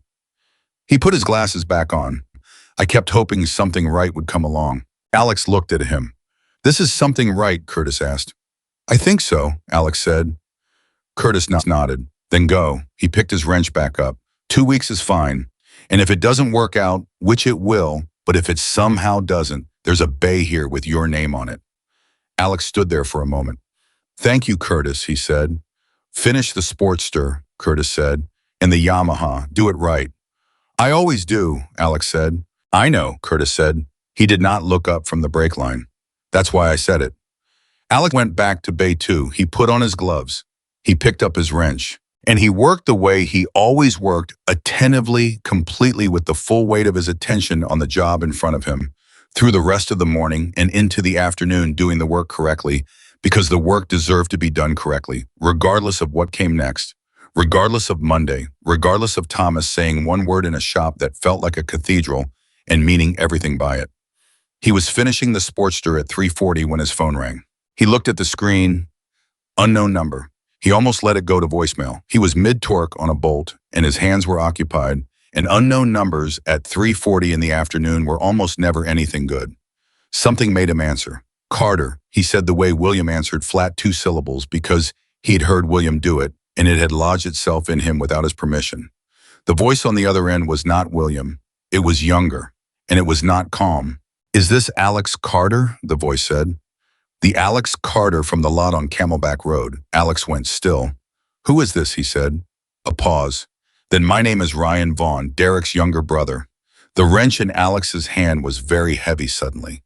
Okay, Alex said carefully. I need you to listen to me, Ryan Vaughn said. His voice had a quality that Alex was trying to identify, not threatening, not aggressive, but not calm. Something between urgent and afraid. Derek doesn't know I'm calling you. If he knew A pause. Look, I don't care about the parking lot. I don't care about any of that. But Derek does. And he's been talking. About you. About finding you. Alex's jaw tightened. He knows where you work, Ryan said. I don't know how, but he does. And he's been saying, another pause. Look, I'm telling you because what you did in that lot was the right thing. I know it was. Derek's wrong, and he's been wrong for a long time, and I can't do anything about what he is, but I can do this. Alex said, tell me what he's planning. Ryan told him. Alex listened. And when Ryan was done, Alex stood in Bay 2 with the Sportster in front of him, and the wrench in his hand and the afternoon light coming through the shop door, and he understood several things simultaneously. He understood that the parking lot on Camelback Road was not finished. He understood that Derek Vaughn was a man who did not accept conclusions that weren't his own. He understood that he had a decision to make. Right now. Today. He also understood something else, something that arrived with the particular clarity of a thing that has been true all along and has simply been waiting for the right moment to become visible. He was not alone in this anymore. He looked at the phone in his hand. He looked at the card he no longer needed. He dialed William Harrison's number. It rang once. "Harrison," William answered. "It's Carter," Alex said. "I know," William said. "What's wrong?" And the fact that William knew the fact that something in Alex's two-word delivery was enough to tell him that this was not a routine call made Alex understand for the first time with his full body, rather than just his mind, what it meant to not be standing alone. "Derek Vaughn," Alex said. "His brother just called me. We have a problem." A pause. Short. One breath. "Come to the shop," William said. His voice had not changed in pitch or volume. It had changed in quality. Something beneath it had engaged the way an engine engages when you shift into a gear that was designed for a specific kind of road. "Now," Alex asked. "Now," William said. Alex put down the wrench. He pulled off his gloves. He walked to the front of the shop where Curtis was still working on the touring bike and said, "I need to leave." Curtis looked up. "Family?" he asked. Alex thought about that for a moment. "Something like that," he said. He drove back across Phoenix with both hands on the wheel and his mind very clear and very quiet, the way it got when a problem had been identified and the diagnostic phase was over and it was time to work. He didn't know what was waiting at William's shop. He knew William would be there. He knew Thomas would be there. He knew Marcus and Pete and Denny and Sal and Garrett would be there. He knew without having been told that whatever phone call William had made the previous night, the one that had filled an entire block with motorcycles by 7 in the morning, could be made again. He drove. And behind him in a part of Phoenix, he was moving away from Derek Vaughn, was having a conversation that he didn't know was already known. Making plans that had already been heard. Setting something in motion that had no idea what was waiting for it on the other end. Alex touched the black bandana on his forearm. He pressed the accelerator. He drove toward the people who had said without saying it in words, "We are with you." William was on the phone when Alex walked through the shop door. Not his personal phone, a different one, older, heavier, the kind that existed purely for function rather than anything else. He was speaking quietly, but with that particular quality of voice that cut through ambient noise, without raising itself, the voice of a man who had spent decades being listened to and no longer needed volume to achieve it. Marcus was at his workbench, but not working. His hands were flat on the surface, his eyes on William. Pete was standing near the door to the back room, arms crossed, body language that Alex was learning to read. Alert, contained, waiting for information before committing to movement. Denny had his brush in his hand, but it was dry. Sal and Garrett had come away from the frame and were sitting on workbenches, and the quality of their stillness told Alex that they had been sitting that way for some time. Thomas was on his stool. His eyes went to Alex the moment Alex walked in, and he held them there steady, clear, the gaze of a man taking inventory. Alex crossed the shop to where William stood. William held up one finger, "Wait," and finished his call with 4 words that Alex couldn't hear. Then he lowered the phone and looked at Alex. "Tell me what Ryan said," William said. "Exactly," Alex told him. Word for word, in sequence, the way he reported a diagnostic, no interpretation layered over it. Yet just what was said in the order it was said. He had a good memory for exact language, which came from the same instinct that made him good at tracing electrical faults, the conviction that the specific detail was always the thing that mattered, and that paraphrasing introduced error. William listened without moving. When Alex finished, the shop was very quiet. Then Marcus said, "He knows where the shop is." His brother didn't say the shop specifically, Alex said. He said Derek knows where Alex works, which until Monday is still Van Buren Street. "Van Buren," Pete said. He said it like he was placing it on a map in his mind. "Curtis is there," Alex said. And the thought of Curtis, decent fair Curtis, with his world's okayest fisherman thermos, and his 2.5 years of steady work landed in Alex's chest with a weight he hadn't anticipated. "We need to call Curtis," Alex said. "Already handled," William said. Alex looked at him. "I called the shop 4 minutes ago," William said. Curtis is closing early today. He'll be out within the hour. Alex stared at him. You called Curtis before I even... When you said Derek Vaughn's name, I knew what the call was, William said simply. I've been doing this longer than you've been alive, Carter. Derek Vaughn is not a complicated man. He does one thing when he's embarrassed. He retaliates. The only question was when and where. And you knew all this, Alex said, before I called you. I knew it was possible. Ryan's call made it definite. William's voice was steady, factual, carrying no apology for the information gap. I had hoped Derek would be smart enough to walk away. He isn't. Alex absorbed this. What does he actually want? Alex asked. It can't just be about the parking lot. He lost 6 men against 1. Coming back as that's not about the motorcycle anymore. No, William said. It isn't. He put the phone down on the workbench. He looked around at the men in the shop, at Marcus and Pete, and Denny, at Sal and Garrett, at Thomas on his stool. A look that had the quality of a conversation that didn't need words, built from years of the same people in the same rooms, working through hard things together. Then he looked at Alex. Sit down, he said. I'm going to tell you something I should have told you yesterday. Alex sat on a workbench stool, and William Harrison began to talk. The story he told was not short. It began 15 years ago, with a man named Gerald Forsyth, who ran a network of chop shops across Maricopa County, and who had for several years operated under an arrangement that gave him a degree of protection he had not earned through any legitimate means.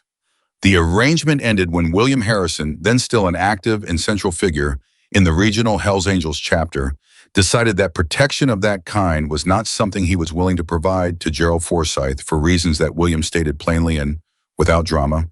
Gerald Forsyth was in the business of stealing motorcycles from private owners, many of them elderly, many of them veterans, and selling them in pieces. William had made his position on this clear. Gerald Forsyth had not appreciated clarity. The fallout was significant and complicated and had moved through several years and several people, and the details were not all Alex's to know yet, but the relevant endpoint was this: Gerald Forsyth was no longer operating in Maricopa County. He had relocated his operations to a state to the east. He had taken with him a specific and personal resentment toward William Harrison that had not diminished with distance. Derek Vaughn, William explained, was Gerald Forsyth's nephew. The parking lot on Camelback Road was not a random robbery. It was a message, sent by a man in another state through a nephew willing to carry it, aimed at an older biker alone on a Wednesday afternoon in a place that someone had known he would be. The motorcycle, the rare custom Harley worth hundreds of thousands of dollars, was almost secondary. What Gerald Forsyth wanted was the image, the story, the version of events that could be told in certain rooms in certain cities, that William Harrison Ironwill had been taken down in a backlot by 6 men, that he had been left on the ground, that the age had finally caught up with the myth. Alex sat very still through all of this.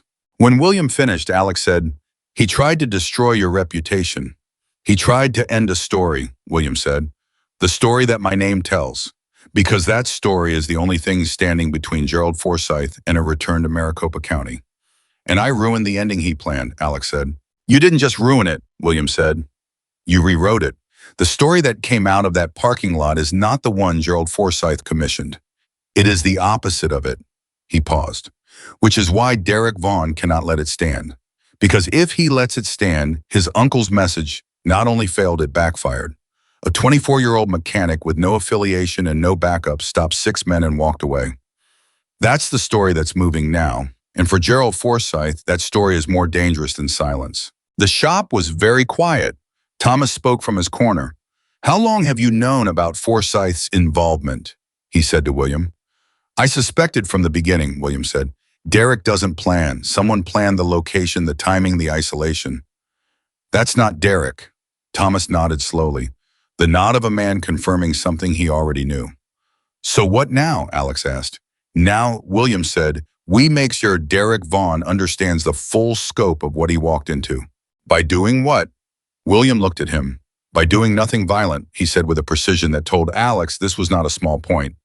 "We are not going to meet Derek Vaughn on the terms he understands. We are going to meet him on terms he doesn't." "Which are?" Alex asked.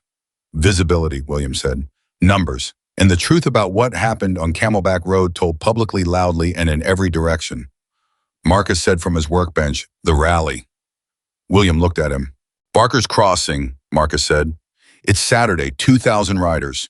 Regional, if we're going to make the story the story.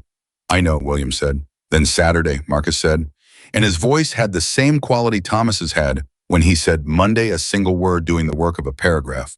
Alex looked between them. What's Barker's Crossing? Annual rally, Pete said from the door of the back room. Biggest regional gathering in the Southwest. Riders from 5 states. Media sometimes, always a crowd. William speaks every year, Denny added.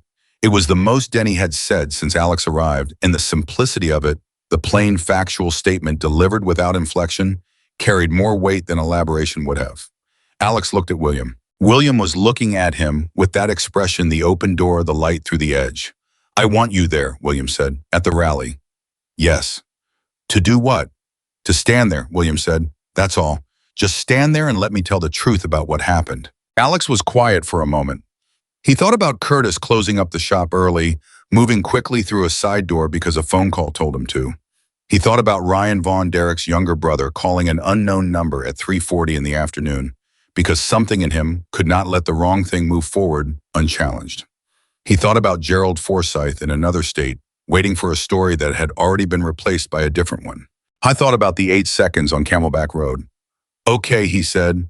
The next 2 days moved differently than any days Alex Carter had lived before. I went back to Van Buren Street on Thursday morning and finished what he owed Curtis, the Yamaha, the Sportster, 2 smaller jobs that had come in Tuesday and Wednesday, everything completed with the full weight of his attention because that was the only way he knew how to do work. Curtis moved through those 2 days with a particular manner, careful, slightly formal, the way people move when they are managing feelings they have decided are not appropriate to the current situation. On Thursday afternoon, when the Yamaha's owner came to collect, and Alex watched the man ride away on a motorcycle that ran better than it had in 3 years, Curtis stood beside him for a moment. You did good work here, Curtis said. You gave me a place to do it, Alex said. Curtis made the sound of a man deciding not to say several things. Saturday, he said instead. Barker's Crossing. I'll be there. Alex looked at him. Yeah, man. I have a 94 Softail in my garage that I have been meaning to get back on for 6 years, Curtis said.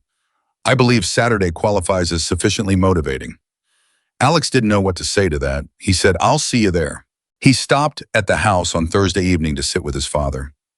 Richard had been quiet since their conversation at the kitchen table, not withdrawn, not worried but thoughtful in the particular way of a man who was processing something he understood the weight of and was giving it the space it deserved. He had a habit when something important was sitting with him of going quiet and cleaning things, the kitchen, the small back porch, the old shovel head in the garage that he still couldn't ride, but that Alex kept running. Richard had apparently cleaned everything within reach over the past 2 days because when Alex walked in Thursday evening, the house had the particular quality of somewhere that had been moved through by someone paying close attention. Alex sat down at the kitchen table. Richard sat across from him. Tell me where we are, Richard said. Alex told him. Derek Vaughn, Gerald Forsyth, the Rally Williams plan. He told it in the same way, clearly in sequence, without softening. He had learned this from his father, who had always met information directly, who believed that softening facts was a form of disrespect for the person you were softening them for. Richard listened. When Alex finished, Richard said, This man Forsyth. Yeah. He's not coming here, Richard said. It was not a question exactly. It was a man who had been a construction worker for 30 years doing a structural assessment and stating his conclusion. No, Alex said. He's not coming himself. He sends people. Like Derek. Like Derek. Richard looked at the table for a moment. And William Harrison's plan is to make the story so large and so public that Forsyth can't manage it anymore. That's what I understand, Alex said. Richard looked at him. What do you think? Alex considered it honestly. I think it's right, he said. Not just strategically. I think it's the correct response. Derek Vaughn came after someone to silence a story. The answer to that isn't to go after Derek Vaughn. The answer is to make sure the story can't be silenced. Richard looked at him for a long time. Your grandfather, he said finally, would have said that. Alex looked at him. He had a phrase, Richard said. I haven't thought about it in years. He paused, pulling it up from wherever things went when they waited. He said, the truth is not fragile. Men just treat it like it is. The kitchen was quiet. Alex picked up his coffee mug and held it. "I'm going to be fine, Dad," he said. "I know," Richard said. "That's not why I'm thinking about your grandfather." He looked at Alex across the table.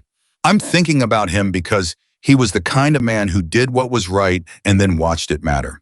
That's a rare thing to see in a lifetime. I think you're going to see it Saturday."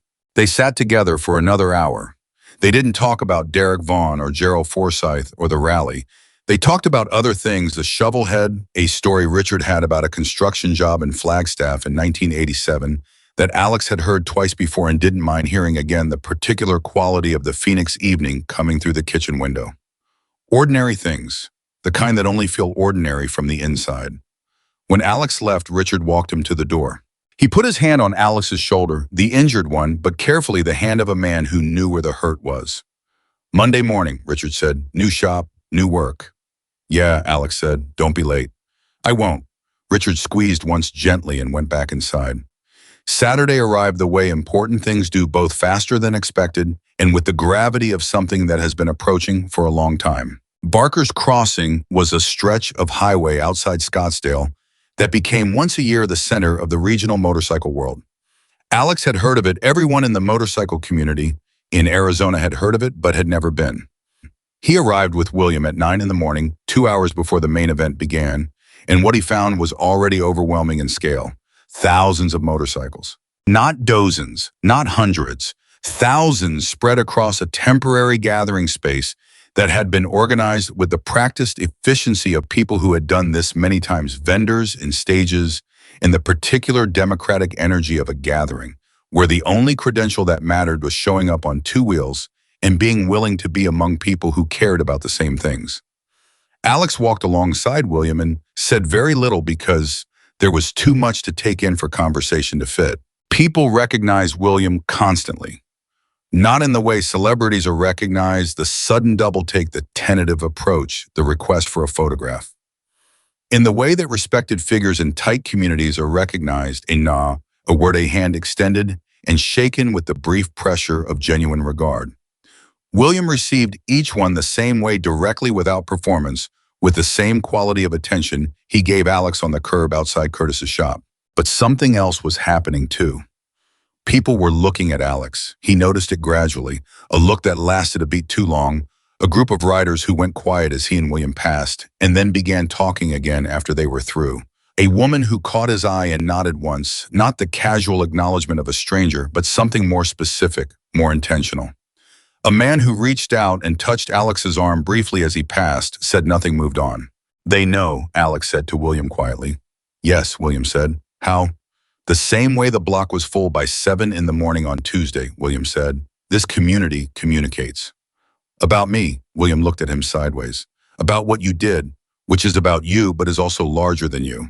That's something you'll have to get used to." Alex thought about that. He wasn't sure he knew how to get used to it. The idea that his 8 seconds in a parking lot had moved through thousands of people, like a current had arrived here at Barker's Crossing before he did, was large enough to be disorienting if he looked at it directly. He looked at his boots instead. Marcus appeared from somewhere to his left, which Alex had not expected. Then Pete from the right, then Denny, and then Sal and Garrett moving through the crowd toward them with the particular purposefulness of people who had a specific place to be. Thomas was already at the stage. Of course Thomas was already at the stage. The stage was simple, elevated, practical, a sound system, a microphone that worked. William went to it at 11 o'clock, and the crowd came together in the organic, unhurried way of a crowd that knows what it wants to see and has been waiting comfortably.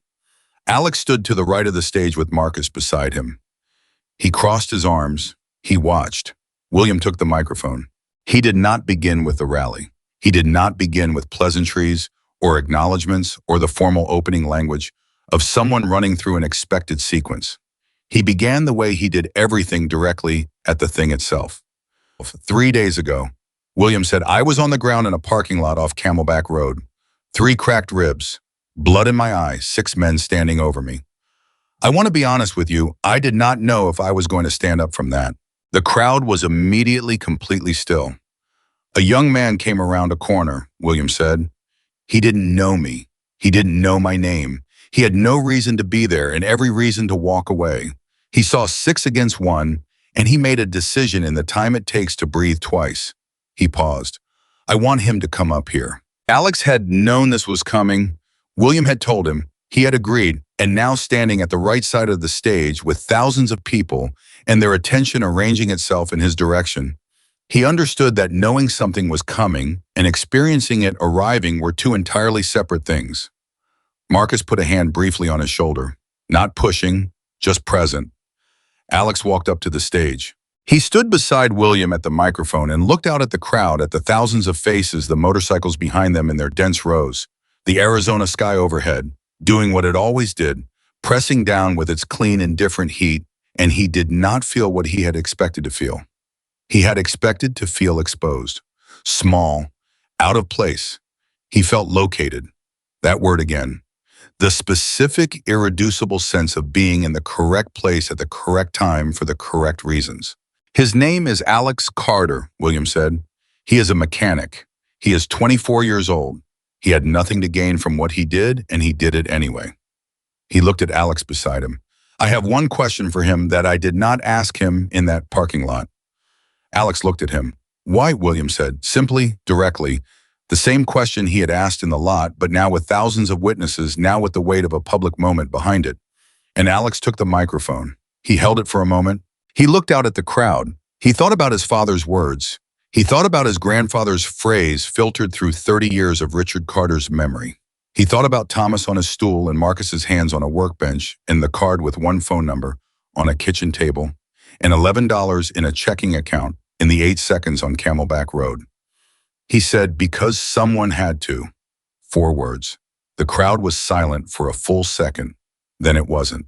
The sound that came back at Alex Carter was not applause exactly, or it was, but it was more than applause. It had more texture and more weight, and it moved through his body differently. It hit him in the chest and in the throat and in the specific place behind the eyes where things land when they are real. He handed the microphone back to William.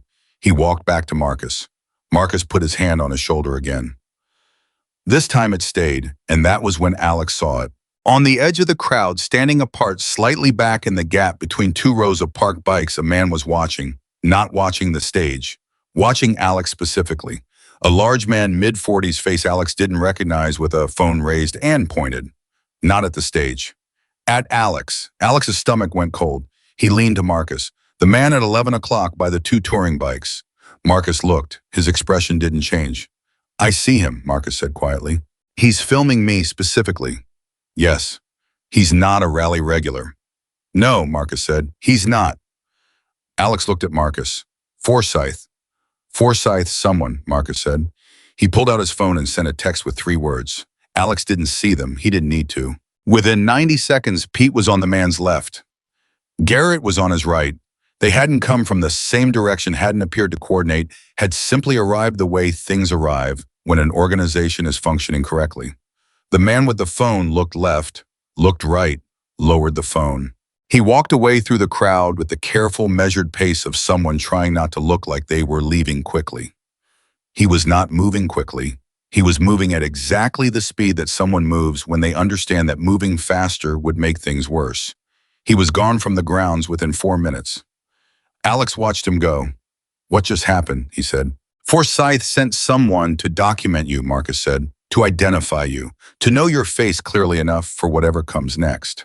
And now that person is going back to Forsyth empty-handed, Marcus said, which is its own message. Alex thought about this. He's going to keep coming, Alex said. It wasn't a question. It was a structural observation, the same kind he made about mechanical problems. If the root cause isn't addressed, the symptom returns. Yes, Marcus said. So this isn't finished? No, Marcus said.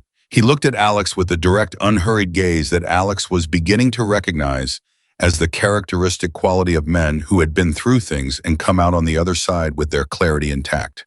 But here is what is different now. He gestured slightly at the crowd around them, at the thousands of people who had heard 4 words spoken into a microphone and responded the way they had. At Pete and Garrett moving casually back through the crowd. At William on the stage continuing to speak, his voice carrying across the grounds. At Curtis, who Alex spotted now halfway back in the crowd on a 94 Softail, that looked like it had been cleaned for the first time in 6 years, watching the stage with an expression that Alex couldn't read from this distance, but that had the right shape. "This is different," Marcus said. Before Saturday, Forsyth's play was to control the narrative, to make William look weak, to make the parking lot story disappear under a different story. He paused. "There are 2,000 people here today. By Monday, there will be 20,000 people who know your name and what you did. You cannot unring that bell." Alex looked at him. "Gerald Forsyth sent 6 men to deliver a message," Marcus said. "What he got back was this." He let the crowd speak for itself. The rally continued for 3 more hours.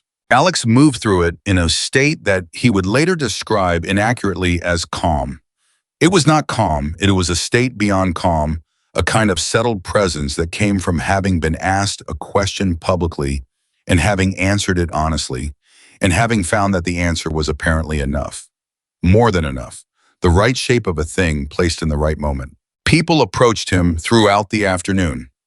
Not in a rush, in the considerate individual way of people who understood that a crowd was made of separate human beings and that each encounter deserved its own space.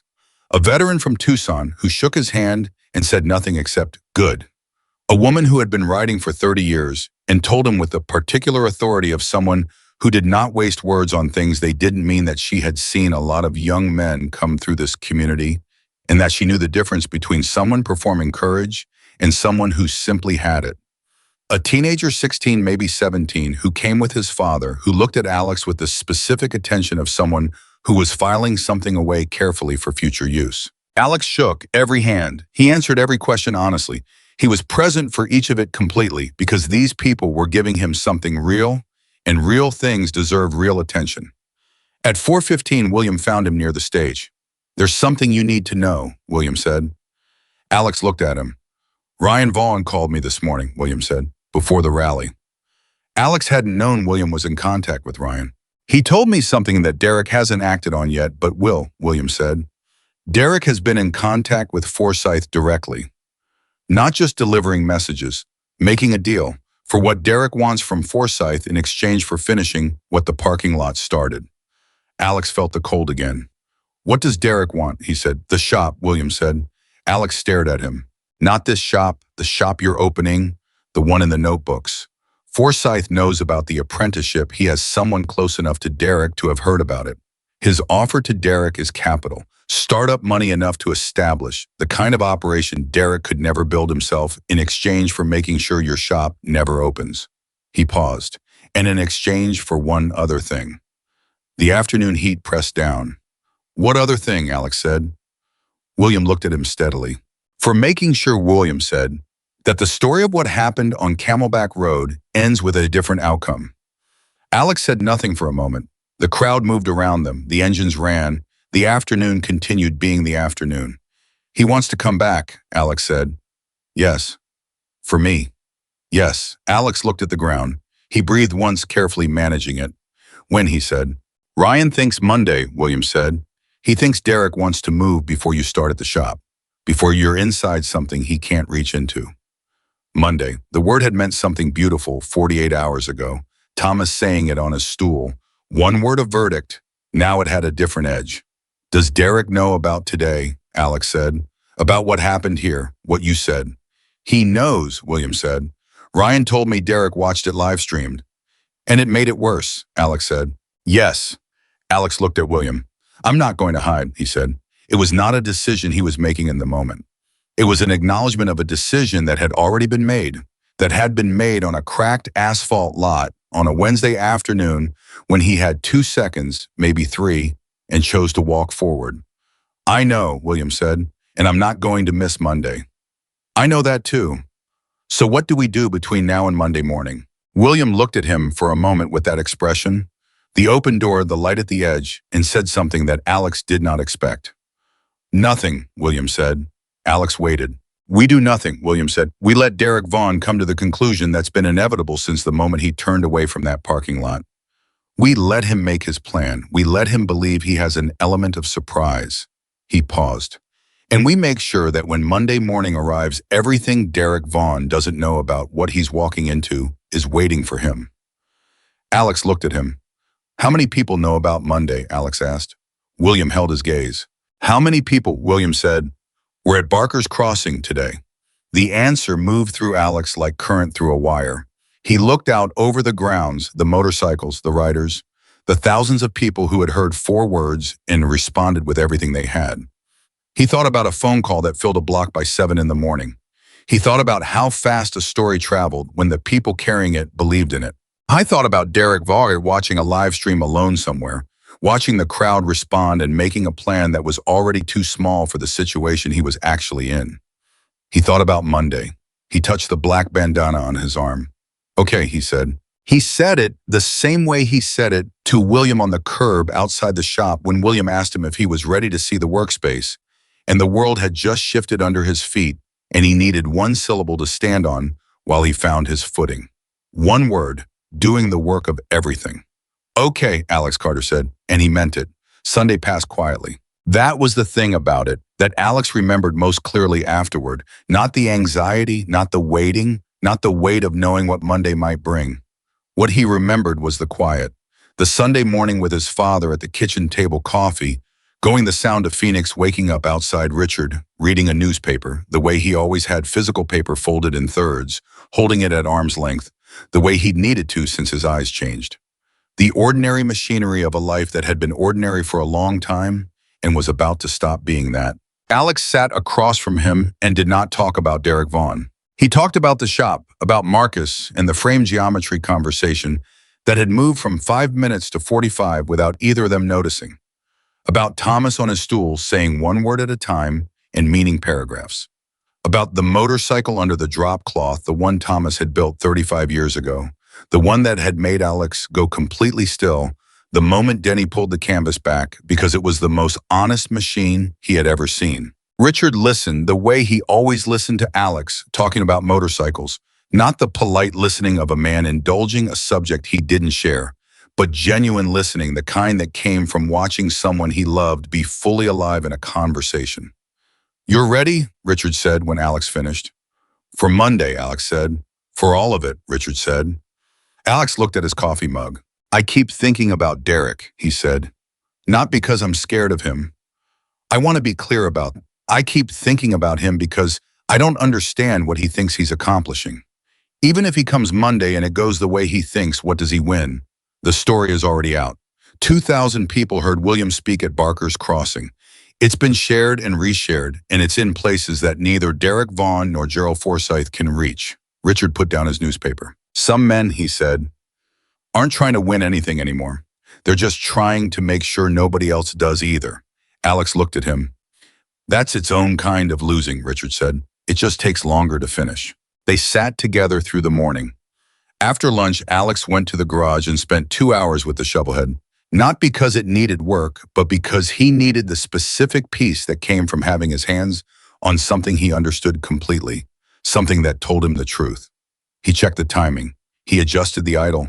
He listened to the engine run and heard in it the 30-year conversation between his father and this machine and himself, all 3 of them woven together in something that looked like a motorcycle but was actually a record of love expressed through maintenance. He closed the garage at 4.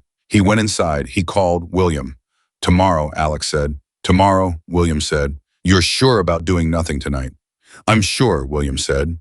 Derek needs to believe he has the initiative. The moment he thinks he's lost it, he goes to ground, and we're managing this indefinitely. Let him come to the conclusion. Let him move. And when he moves, everything that's waiting for him will be there, William said. Get some sleep, Carter. Alex almost laughed. Sure, he said. I mean it. Tired men make poor decisions. How are your ribs? Alex asked. He asked it the way he always asked it, practically because he wanted to know, not as a courtesy. A pause. Better than they were. That's not a number. 70%, William said. Enough.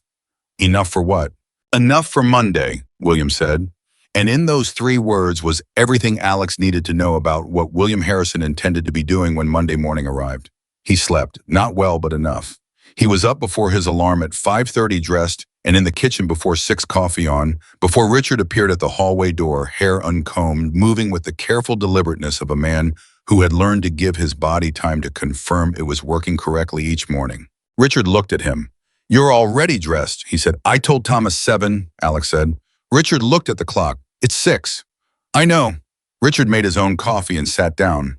He looked at his son across the table at the black bandana still on his forearm, at the jacket already on at the hands wrapped around the mug with the steadiness that had been there since Camelback Road, since the moment Alex stepped around a fence post and everything changed. I want to come, Richard said. Alex looked at him.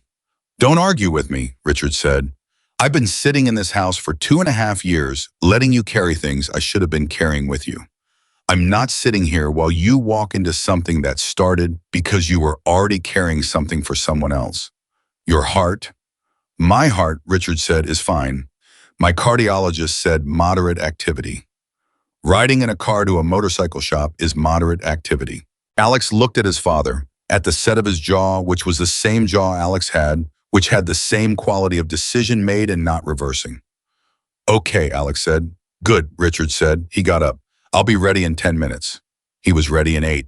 They drove across Phoenix in the early morning before the heat had fully committed to the day, when the city had that clean temporary quality it only had in the first hour of light. Richard sat in the passenger seat and looked out the window at the streets he had lived near for 30 years and said nothing for most of the drive, which was its own form of conversation. 2 blocks from McDowell, Alex heard the engines. Richard heard them at the same moment. He turned his head toward the window. Is that, he started. Yeah, Alex said. They turned the last corner. The block in front of William's shop was full again. Not the organized early morning gathering of Tuesday. This was different. This had the quality of something that had assembled gradually, organically through the night, in the early morning, people arriving from different directions and at different hours, the result of a phone call and a rally and a story that had moved through the community like current. Motorcycles filled the block and the adjacent lot and stretched partway down the side street. Riders were still arriving, headlights coming in from 3 directions, the sound layering and building. Alex pulled the Civics to the curb half a block away. He and Richard sat for a moment and looked. How many? Richard said quietly. Alex tried to count by section. He gave up. More than Barker's Crossing, he said. Richard was quiet for a moment. Then he said in a voice that was doing careful structural work to hold itself together, this is because of you. It's because of William, Alex said. William made a phone call, Richard said. This is because of you. Alex pressed his thumb and forefinger to the bridge of his nose. He held it there for a second. He breathed. Let's go, he said. They walked the half block together. Richard keeping pace without difficulty, his cardiologist's moderate activity, apparently not an obstacle to walking with intent, through a Phoenix morning towards something large. Marcus met them before they reached the shop door, appeared from the crowd, the way Marcus always appeared from exactly the direction Alex hadn't been watching. He looked at Richard. He looked at Alex. Your father, he said. Yes, Alex said. Marcus looked at Richard for a moment with that mechanic's evaluating gaze. Then he extended his hand. Marcus Webb, he said, I build frames. Richard shook it. Richard Carter. I raised the man who fixed your boss's motorcycle in the dark and walked away without asking what it was worth. Marcus looked at Richard. Something shifted in his face, not much, but real. Come inside, Marcus said. The shop was full. Not uncomfortably, there was still space to move, the kind of space that exists in a room when everyone in it is deliberate about not wasting it. William was at the back speaking quietly with Thomas, who was on his stool, but sitting differently than usual. Forward, elbows on knees, the posture of a man who was fully engaged rather than observing. Pete was near the door, Denny, Sal, Garrett in their positions, the whole shop organized around a center of gravity that was waiting. William looked up when Alex came in. He looked at Richard. Something crossed his face, recognition of a kind that went past introduction, the recognition of a man who understood immediately what it meant that Richard Carter had gotten in a car and driven here on a Monday morning. He crossed the shop and stood in front of Richard. Mr. Carter, he said. William, Richard said. He said it without the iron will, without the deference of someone addressing a legend, with the directness of one father speaking to another man who had done right by his son. I should have called you, William said. When I came to the shop on Van Buren, I should have introduced myself to you directly. That was a failure of courtesy on my part. Richard looked at him. You brought him biscuits from Mays and gave him something worth having, he said. The courtesy was fine. William nodded slowly. He's going to be okay here, William said. I want you to know that. I know that, Richard said. That's not why I came. Why did you come? Richard looked around the shop. At the men inside it, at the crowd outside visible through the open bay door, the engines still running and arriving. He looked at the black bandana on Alex's arm. He looked at William Harrison. Because my son did something worth witnessing, Richard said, and I wasn't there for it, so I'm here now. The shop was quiet for a moment. Thomas from his stool said, good man. 2 words, Thomas Economy, meaning a paragraph. It was 6:48 in the morning. At 7:02, Pete's phone buzzed. He looked at it. His face changed just slightly, just enough. Pete, William said. Movement on Van Buren, Pete said. 3 vehicles, 2 trucks, 1 car, moving slow. Alex felt the cold again, that specific temperature that wasn't fear, but was adjacent to it, the body's honest assessment of a situation before the mind caught up. How many? William said. Pete was reading from his phone. Someone was sending him updates, someone positioned watching. 8, maybe 10 people, he said. Derek's driving the lead truck. He's going to Curtis's shop, Alex said. Yes, William said. Curtis isn't there, Marcus said. Curtis got your call. Derek doesn't know that yet, William said. He turned to Alex. This is the moment, not what happens next on Van Buren. What happens when Derek realizes there's nothing there and comes looking for where you actually are? He'll find it, Alex said. Someone will tell him or he'll figure it out. It's not a secret. No, William said, it isn't. So we wait, Alex said. We wait, William said. And they waited. The waiting had a quality that Alex would not have predicted. Not tense in the way that waiting for bad news was tense, but alert the way an engine was alert when it was running correctly, and you were listening for the sound that told you the conditions had changed. Everyone in the shop was quiet. The crowd outside was quiet too. The engines had mostly cut off now. The way they had cut off on Tuesday morning, the silence moving along the block in sequence, leaving a stillness that had weight. Richard was sitting on a stool that Marcus had positioned for him without being asked.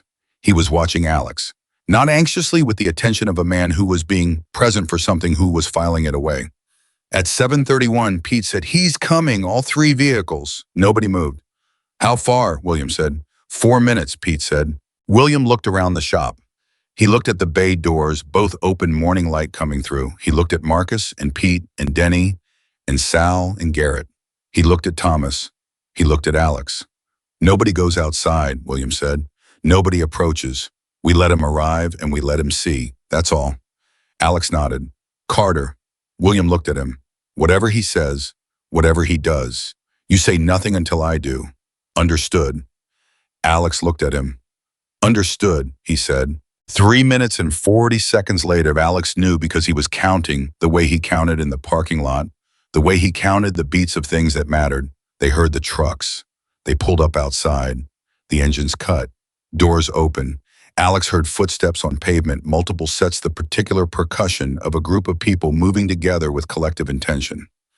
Then Derek Vaughn appeared in the bay door. He looked different than he had in the parking lot.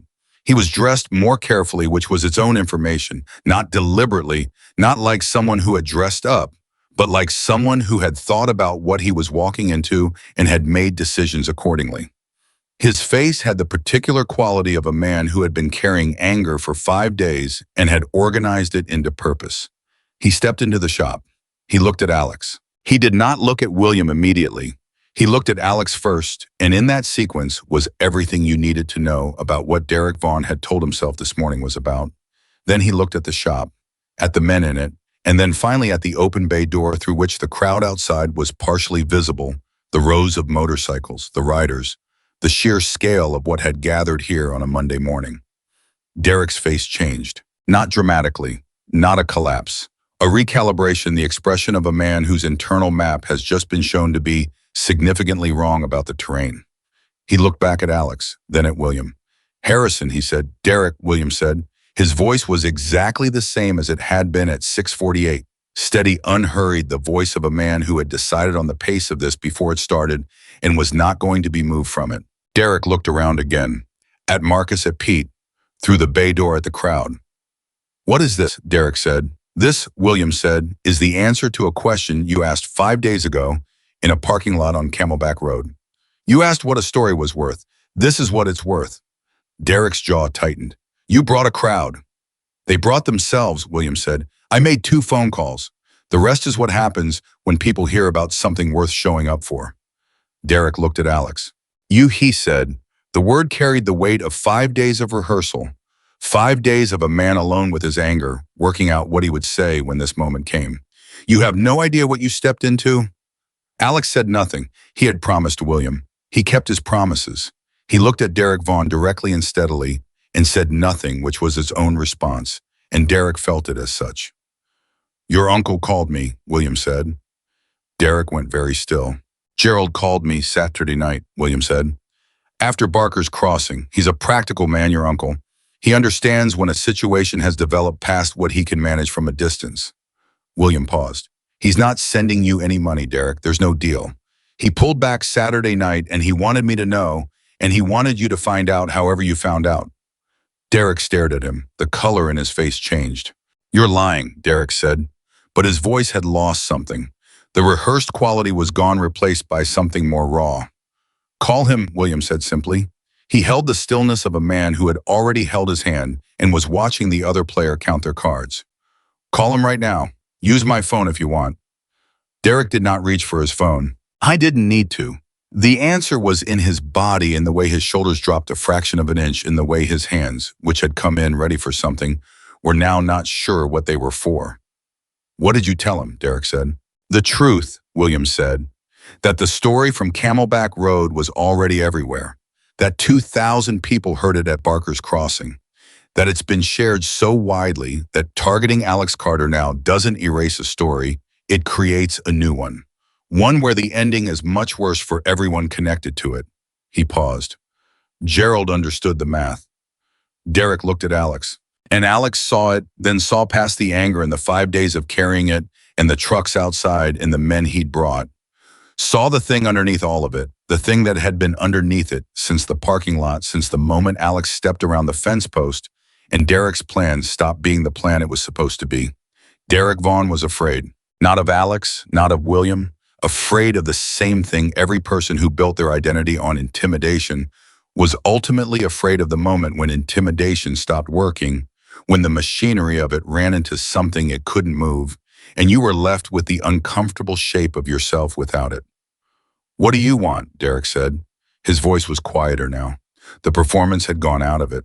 I want you to go home, William said, and I want you to understand clearly what I'm about to tell you. Derek waited. Alex Carter is going to open a shop, William said. It is going to be extraordinary because he is extraordinary, and because he is going to have every resource and every connection that I can put behind him. That shop is going to be here in this city for a very long time. It is going to matter to a great many people. He paused. Gerald knows this. Gerald has accepted it. If you come at Alex Carter again in any form, through any means, you will not be delivering a message for your uncle. You will be acting alone, and you will find out very quickly what alone means. The shop was very quiet. Outside, the crowd was very quiet. Derek Vaughn stood in the bay door of William Harrison's shop on a Monday morning with 8 men behind him in 3 vehicles and several hundred people in front of him on motorcycles, and a 24-year-old mechanic looking at him from 10 feet away with an expression of complete settled calm, and he performed the same calculation that he had performed in the parking lot on Camelback Road 5 days ago. He arrived at the same answer. This isn't finished, he said. It was the last thing he had. Alex recognized it for what it was, not a threat, not a real one. The final words of a man who needed to leave a room without appearing to have been defeated in it. It is, William said, flat, final, a door closing. Derek looked at Alex one more time. Alex said nothing. He held the eye contact for 3 seconds, and then he looked away, not submissively, not apologetically. He looked away the way you look away from something you have assessed completely and have no further use for. Or the way you close a diagnostic when the problem is solved. Derek turned and walked out. His men followed. The truck started. They pulled away. The sound of them leaving moved down the block and faded. And then from outside, a single horn, one long note, then another beside it, then the entire street. The same sequence as Tuesday morning, but larger, more voices, more weight, the sound filling the Monday air over the east side of Phoenix, like something that had been waiting to be released and had found finally its moment. It lasted 10 seconds. Then silence. Alex exhaled. He had not known until that moment how much of the breath he had been holding since Saturday afternoon, since William told him what Derek was planning, since the cold settled in his chest and had been sitting there through Sunday's quiet and Sunday night's insufficient sleep and Monday morning's drive across the city. He exhaled and felt the cold leave. Marcus put his hand on Alex's shoulder. It stayed. Thomas from his stool looked at Alex across the shop. Monday, Thomas said. The same word he had said 4 days ago. The same voice, but entirely different in meaning. Not a verdict now, not a beginning, a completion, the closing of a circle. Alex looked at Thomas. He nodded once. Richard Carter, bidding on the stool that Marcus had provided, made a sound that was not quite speech and not quite anything else. Alex turned and looked at his father. Richard had both hands flat on his knees and his head down and his shoulders doing the controlled, deliberate movement of a man who was managing something he had not prepared himself to need to manage. Alex crossed the shop and crouched in front of his father. Richard looked up. His eyes were doing what Alex's eyes had done at Barker's Crossing, the thing he would have preferred they didn't do in public in front of people. Dad, Alex said quietly. I'm fine, Richard said. His voice had the particular rough quality of controlled emotion. I know, Alex said. Richard stopped. He pressed his hand briefly over his chest, not the gesture of a man in pain, the gesture of a man indicating where something was sitting. I have been watching you carry things for 2 years, and I kept thinking, when does it turn? When does it come back to him? When does he get something back for all of it? He stopped again. He looked at his son. Now I know.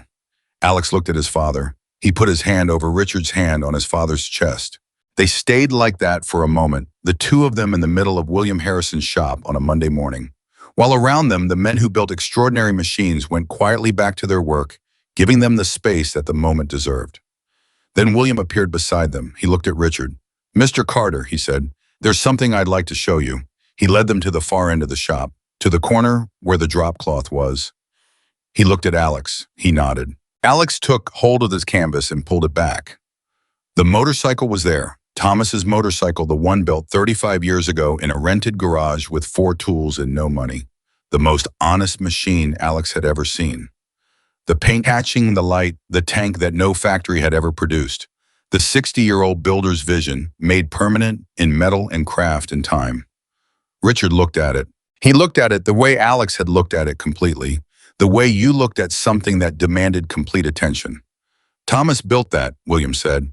In 1991, he was 44 years old and he had been building bikes for 20 years, and he said, this was the first one where he felt like he had finally said exactly what he meant. He paused. I have been carrying it for 35 years because I didn't know where it belonged. Richard looked at William. I think I do now, William said. He looked at Alex. Alex looked at the motorcycle. He looked at William. What are you saying? I'm saying, William said, that when your shop opens, and it will open, it's not a question of if anymore, it's a question of when this goes in it. Not as a display piece, not behind glass. He paused. As the first thing people see when they walk through the door, as the thing that tells them what kind of shop they're in. Alex looked at the motorcycle for a long time. He thought about the notebooks, the calculations, the frame alignment technique, the 12 months of apprenticeship that started today, that started now in this shop on McDowell Road with these men who knew things he didn't know yet and were willing to teach them. He thought about a parking lot on Camelback Road in 8 seconds, in the wait of 2 seconds of hesitation, and the choice that came after it. I thought about the black bandana on his arm, tied there by a man with cracked ribs, who had looked up from the ground at a stranger walking toward impossible odds and had wrapped his own bandana around that stranger's wound because the stranger was bleeding and hadn't known it. I can't take this, Alex said. Thomas spoke from behind them. Alex hadn't heard him cross the shop. You're not taking it, Thomas said. I'm giving it. He came and stood beside William, and the two of them, the 35-year friendship, the 40-year craft, the thing between them that was deeper than either of those measurements, looked at Alex together. There's a difference. A man who takes something has received an object. A man who has given something has been trusted with a meaning. He looked at the motorcycle. I built that to say something. It deserves a room where people can hear it. Alex looked at the motorcycle. He looked at Thomas. He looked at William. He looked at his father standing beside him, one hand still at his chest. Okay, Alex said. He sat it a third time, and each time it had been the right word for the moment on the curb outside Curtis's shop, when the ground shifted under him at Barker's Crossing, when the impossible size of what was happening required a single syllable to stand on, and now in a room full of men who built things that told the truth, accepting something that deserved to be accepted. Okay, Alex Carter said, and this time it meant I understand. I will carry this correctly. I will build something worthy of being trusted with it. The work began that morning. Not metaphorically, literally. At 8:15, after Derek Vaughn's trucks had been gone for 40 minutes and the crowd outside had dispersed with the same organic organization it had assembled, with William pointed Alex toward Marcus and Marcus pointed Alex toward a frame in progress and said without preamble, "Tell me what you see." Alex looked at the frame for 20 seconds. Then he told Marcus what he saw. Marcus listened. He asked 3 questions. Alex answered them. Marcus made a sound, the same sound Thomas made at Barker's Crossing when something landed correctly, and handed Alex a measuring tool. They worked. Alex worked beside Marcus through the morning, and the work was harder than anything he had done at Curtis's shop, and more demanding and more precisely calibrated, and he loved every second of it with a completeness that was almost physical, that lived in his hands, in his attention, in the specific happiness of a person doing the work they were built for in the company of people who understood why it mattered. Richard sat in the shop's small office for 2 hours talking with Thomas, and Alex didn't know what they talked about. He would ask later, and Richard would give him the answer that Thomas might have given, things worth saying. He stayed until 11, and then Marcus drove him home in a truck that turned out to belong to Garrett, because Richard's idea of moderate activity had bumped gently against its ceiling, and everyone in the shop had noticed before Richard acknowledged it. Before Richard left, he stood in the shop doorway and looked at his son at the workbench beside Marcus, and he looked at the motorcycle under the corner light, and he looked at William Harrison standing at the far end of the shop with Thomas. Thomas, at both of them, watching Alex work with the particular attention of men who had been looking for something for a long time and had finally stopped looking because it had arrived. Richard looked at all of it. He did not say anything. He didn't need to. 12 months passed. They passed in the way that months pass when they are full, not quickly in the sense of being empty, but quickly in the sense of being so completely occupied that the distance between their beginning and end was only apparent when you turned around and looked. Alex worked in William's shop 6 days a week. He learned things from Marcus that he had not known he didn't know, which was the best kind of learning, the kind that expanded the map rather than filling in details on existing territory. He learned things from Pete about electrical systems that rewired not just his technical knowledge, but his understanding of how everything in a machine was connected to everything else. He learned from Denny about finish work, about the relationship between surface and light, about the way a paint job was not decoration, but communication. He learned from Thomas. Thomas taught differently from the others, not through instruction exactly, but through proximity, through being in the same room with a problem and saying nothing until Alex had gone as far as he could go alone, and then saying one sentence that opened the next 30 feet of the path. Alex came to understand that this was the rarest kind of teaching, the kind that required the teacher to trust the student enough to let them be wrong for a while, and required the student to trust the teacher enough to not need reassurance before the sentence came. He learned more from William than from anyone. Not about motorcycles, about something larger and harder to name, about what it meant to be a person who carried a reputation not as a possession, but as a responsibility, about the weight of being known, about the difference between a story people told about you and a story you actually lived, about how those two things could be the same if you were careful, if you were honest, if you held yourself to the standard that your best moments implied. And about debt, the good kind, the kind that moved between people, not as obligation, but as continuation. The way Thomas's 35-year-old motorcycle was not a gift, but a passage, a meaning handed forward to the next person capable of carrying it. Richard's health stabilized, better than stabilized, improved in the way that things sometimes improved when a person had something to look forward to, when the daily texture of life had new content in it. He came to the shop on Saturdays. He and Thomas developed a friendship that Alex observed from across the room and did not fully understand and did not need to recognizing it as one of those connections that formed between people who had arrived at similar understandings through entirely different roads. Curtis sold the Van Buren shop at the end of the year, which he had been planning for 2 years and had told no one characteristically. He called Alex the day the sale closed. "I want you to know something," Curtis said. You were the best mechanic I ever employed, and I knew from the first month that you were going to leave. I just didn't know for what. A pause. Now I know, and I'm glad it was worth the wait. It was, Alex said. I'll bring my soft tail in when you open, Curtis said. Don't charge me too much. I'll charge you what it's worth, Alex said. That's exactly what I'm worried about, Curtis said, and Alex could hear him smiling. Ryan Vaughn called once 3 months after Monday morning. He was brief and direct and did not ask for anything. He said, I heard the shop is going well. Alex said, it is. Ryan said, good. And that was all. It was enough. Some conversations are complete in 3 exchanges, and those were 3 honest ones. Derek Vaughn, as far as Alex knew, moved away from Phoenix by the end of the year. Gerald Forsythe did not return to Maricopa County. The story that had been supposed to end on Camelback Road, the one that was supposed to silence William Harrison, reduce him, remove the myth from the man, did not end there. It grew. It moved. It became over time exactly what it had been from the first moment, a true account of a thing that actually happened. The shop opened 14 months after Monday morning. It was not large. It was not flashy. It occupied a converted warehouse space off Central Avenue that had good bones and needed work, which was fine because the people opening it were good at work. The name was simple, Carter Custom, which William had suggested, and Alex had accepted, not because it was William's suggestion, but because it was right. Simple, direct, saying exactly what it meant. The grand opening was not a ceremony. It was a Tuesday morning when Alex unlocked the bay door, turned on the lights, and found Marcus already there with coffee, and Pete behind him, and Denny, and Sal, and Garrett, and William and Thomas, who had somehow arrived first and was already on a stool in the corner of the new space, as if the stool had always been there, and the shop had been built around it. Richard was there. He was standing in front of the motorcycle. Thomas's motorcycle positioned exactly where it belonged, the first thing you saw when you walked through the door under a light that Denny had spent 2 days positioning correctly so that the paint moved, the way Denny knew paint moved when you understood the relationship between surface and light and were willing to take the time to get it right. Richard stood in front of it with his hands at his sides. Alex came and stood beside him.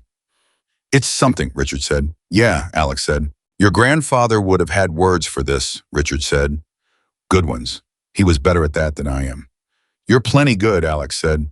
They stood in front of the motorcycle together, father and son, in the first hour of the first morning of Carter Custom, while behind them the men who had made this possible moved through the new space with the efficiency of people who knew how to inhabit a workshop. And the Phoenix morning pressed through the open bay door with its intention and its heat and its complete indifference to the significance of the occasion. On the wall behind the motorcycle, Alex had put 2 things. The first was the black bandana. William's bandana tied around his arm in a cracked asphalt lot on a Wednesday afternoon when he hadn't known he was bleeding, framed now simply in plain wood, the thread still showing the knot William had tied. The second was 3 words in plain lettering, black on white, we don't forget. Not as a slogan, not as decoration. As a statement of fact about the kind of shop. This was the kind of people who built it, the kind of work that would be done inside it.